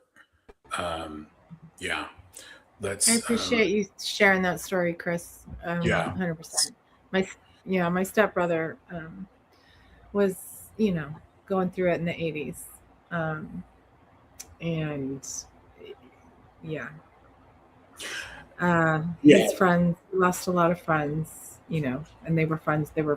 They became family, and so I feel that. So I appreciate you bringing that one up. All right, Casey, you wanna go? Sure. I'll play your video because there's no sound, right? So there's no sound. There shouldn't be. And thank you, Chris, for also sharing that, because I feel like I want to punch something a lot after watching the negative Fauci stuff. So I would just like to share that Shark Week is like one of my favorite weeks of the year. And so it is the week that I become a suburban white mom, Pinterest mom, and do all the Shark Week things. But also I was really excited because Ken Jeong was the host this year. And I think he's really funny. And he's also a doctor. So there's that. And anyway, like anytime we have like some departure from the darkness here, it's nice. And my kids are like pretty into it, mostly for the food, I gotta be honest. But it's like I'm trying to indoctrinate them with the shark knowledge, and we'll see if someday they take over in my footsteps. I don't know if it's because I grew up in Florida or because I watched Jaws at a young, impressionable age and it ruined me for the ocean. I don't know. But anyway, like it's on right now. And if you have Discovery Plus or I think HBO Max or YouTube TV, you can stream the episodes and watch them and learn about sharks. That's cool. Yeah, I'm not into Shark Week. I'll be honest. That is not. Casey told me about this, I think last week. I was like, oh, okay. The white culture. Very cool. I have a confession to make. So when I was like probably 3rd through 6th grade, I would say, a little bit of the tism. I was obsessed with sharks. Like I made them out of clay. I would give gifts to the teachers. Like I would I would draw them. I just thought they were I'd do reports. I remember teachers telling me, you've already done this report. My 4th grade no, but I made it better. I did the letters with shark's teeth. Like I remember it. Like I made my parents keep it forever. It's definitely an autism thing. You don't have to have autism to like sharks, but like that in dinosaurs. Yeah, but for me it was obsessive, and my mom, I remember, took me to go see Jaws, and it destroyed me because I was like, "What do you mean? Yeah, what do you mean? This is what they have the ability to do." I saw it, and then I read it. I read it after I saw. Like for some reason, hardcore. I hadn't done enough trauma. I then read it later. Like I don't know what was wrong with me. Anyway, but so I'm not done with it this week yet. There's still more to come. So I don't have a lot of like the pictures. Also, I forgot to take pictures of the actual decorations, but I put up decorations in my house, and we had like blow up. So the ones, the cookies and stuff that you shared, are those the ones that you've done? Did you do those? Yeah, that's what I've done so far. Yeah. Oh my goodness! Amazing. I didn't realize you're the one who made them. Those are awesome. Oh yeah. I finally broke down and bought the platter, and even my husband was like, "All right, that's pretty cool." Like he was like fine with that. Like it's been like a year. I sat on that for like a whole year. I was like, I really like it. I want it. And yeah. So I needed a break from politics for like a minute. I think that's what it is right there too. Like we need other outlets from all this nightmarish shit we're experiencing. Yeah. All right, I'm doing container gardening right now, so yay! I love that's smart though. You got to come on here and teach us because although I to wish I would have had some foresight because I would have actually planted lettuce. I did not plant lettuce this year. So Michelle, don't feel bad. We have a hydroponic garden that I'm staring at right now that is completely empty. So I can't believe you still haven't done that. I thought for sure after you told me that it was sitting there that you were going to be motivated to start. Hey, listen, it belongs to my wife. I bought it for her for I don't remember Christmas or something. So I don't know. We have to buy the little thingies. I don't know. It's ready. I mean, it's ready to be used. Clearly, she has a green thumb because, like, I look behind you and you always have like that's beautiful, me. lush garden. That's my. I'm the. He's like, I'm wait. I'm the one with the green thumb. My daughter and wife will buy plants, and they think that's all you have to do. They'll plant them, and I'm like, y'all gotta water that stuff, or I'm talking about the outside. Like, she would love an outdoor garden. But I'm like, no, that means I'm taking care of it. I don't volunteer for that. No. So my husband has saved 2 snake plants, and I have still managed to kill 2 more. And that's, if you're wondering how things are going for me in authoritarian fascism, I just killed my 2nd snake plant. So thanks for that. So, yeah, I have, those are pretty indestructible. And I have to say, I have 2 that I've had for like a lot of years that are not doing that well all of a sudden. So, and I'm not real sentimental on plants. Like if you're not, but those, what you need to do, you go to the green waste and we start over. This plant right here, I don't know if you can see it. It's dead. I can see it. It's dead. So she's getting replaced soon. I just haven't had a chance. All right, so I will do my best of the week. I'm not going to say a lot about it. I'm just going to, it speaks for itself, except I will say this. I saw this. I died laughing to the point where I've been sharing it with people. I got up and I was like, went to my wife, you got to watch this video. She was laughing. And this is what I loved about this is something really kind of like, if it's a DM room on Facebook. And if you stumbled onto it, you might be like, what the fuck? But watch this video. There's a White and Proud Facebook group. Is currently being taken over by Black people. Somehow we found the group and now people are mad because all the white people are like, why are there so many Black people? So we're gonna start with this bad boy. They said the Blacks have infiltrated this group. We can't have shit. Somebody said first time getting caught. Which then, of course, Black man follows up with this post. And then, of course, we get this post where somebody's like, if you aren't white, you need to leave this group. Don't y'all know how to read or whatever? And then this white lady, Mandy, our ally, said, I invited them. I love that part. Then we got some more responses. We just invading spaces that nobody wants us at. Sound familiar? We got this. And then wait, I forgot the best part. They realized they were being infiltrated, so they made it to where you have to fill out a form in order to join the group. These are the questions. Are you white? Are you proud of your heritage? Are you proud of your culture? And then keep it white, dark-skinned individuals. Please make your own page. Please leave. Can't you do anything yourself? Oh my God. Wait, I don't think I had to fill that out. And I love us for it. I mean, I love that this happened. And I had posted this, when I saw it. And I had a lot of followers that were saying, I'm going to that group. I'm going to go check it out. And they were able to get in that group. I don't know if they filled out the form. I guess they did. I don't know. I'm in it, but I don't understand because I don't think I had to fill out a form. I want to fill out that form. You maybe were there pre-form. You were maybe one of the early birds. No, I don't know. because she had already. No, this video came out because you told me about them. I was late. Maybe to the this. form I went didn't away. know about I don't it. know. But Several other people have posted their version of this. They're all funny. I love They're it. so funny. That gave me so much It's joy. so funny. I go in there and try to like and repost, the content from the Black people. Like that's what, I even made a post. I was like, did y'all know about this? And I was like, someone, please God, let me But I in love the that that white lady and was proud like, I group." invited them. What? First time being colonized. So good. Well, y'all. I can't believe I forgot about that.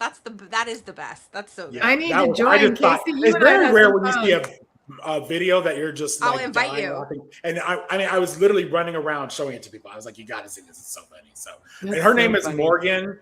She's on TikTok. She's got great takes, very political takes. Or at least those are the ones I see. Follow her. She's also on Threads. I don't know if she's on Blue Sky or X, but she's on Threads. And she's also on Instagram. And I should have put her handle in here, and I don't know what her handle is off the hand, but her name is Morgan. Check her out. She's a great creator. That's All right, definitely y'all. worth a follow. What's that? That's so worth a follow. Like, Yeah. that's like a star. I want you on my when I tell timeline you every day. I ran Yeah. to Facebook so fast. I love it. Not because I was like, I gotta help them kick these people out, and then I was like, we could do this with all the groups, and I got really excited. I never thought of it before. I think this is something. it. This is like they led the way. All right, you guys. There's a way to do it with Facebook groups. Just by the way, if anybody's an admin, I used to be one. There's absolutely a way. I know nothing to about Facebook. Yeah, I have an account, and I'm starting to question if I should. But anyway. We'll chat about that later. All right, you guys. We've been over 3 hours. Love y'all. Oh my God. I love thank you for all the great comments tonight. This is really so great good. reading them. So good. Yeah, and So much going have a on. great Yeah. night. Happy Friday for half the country. It's already Yeah. Friday. Bye. Have a great weekend, We'll see you next everybody. Thursday at 10 Eastern, 7 Pacific. Thanks, Stay everyone. whimsy. Bye. Yeah. Right.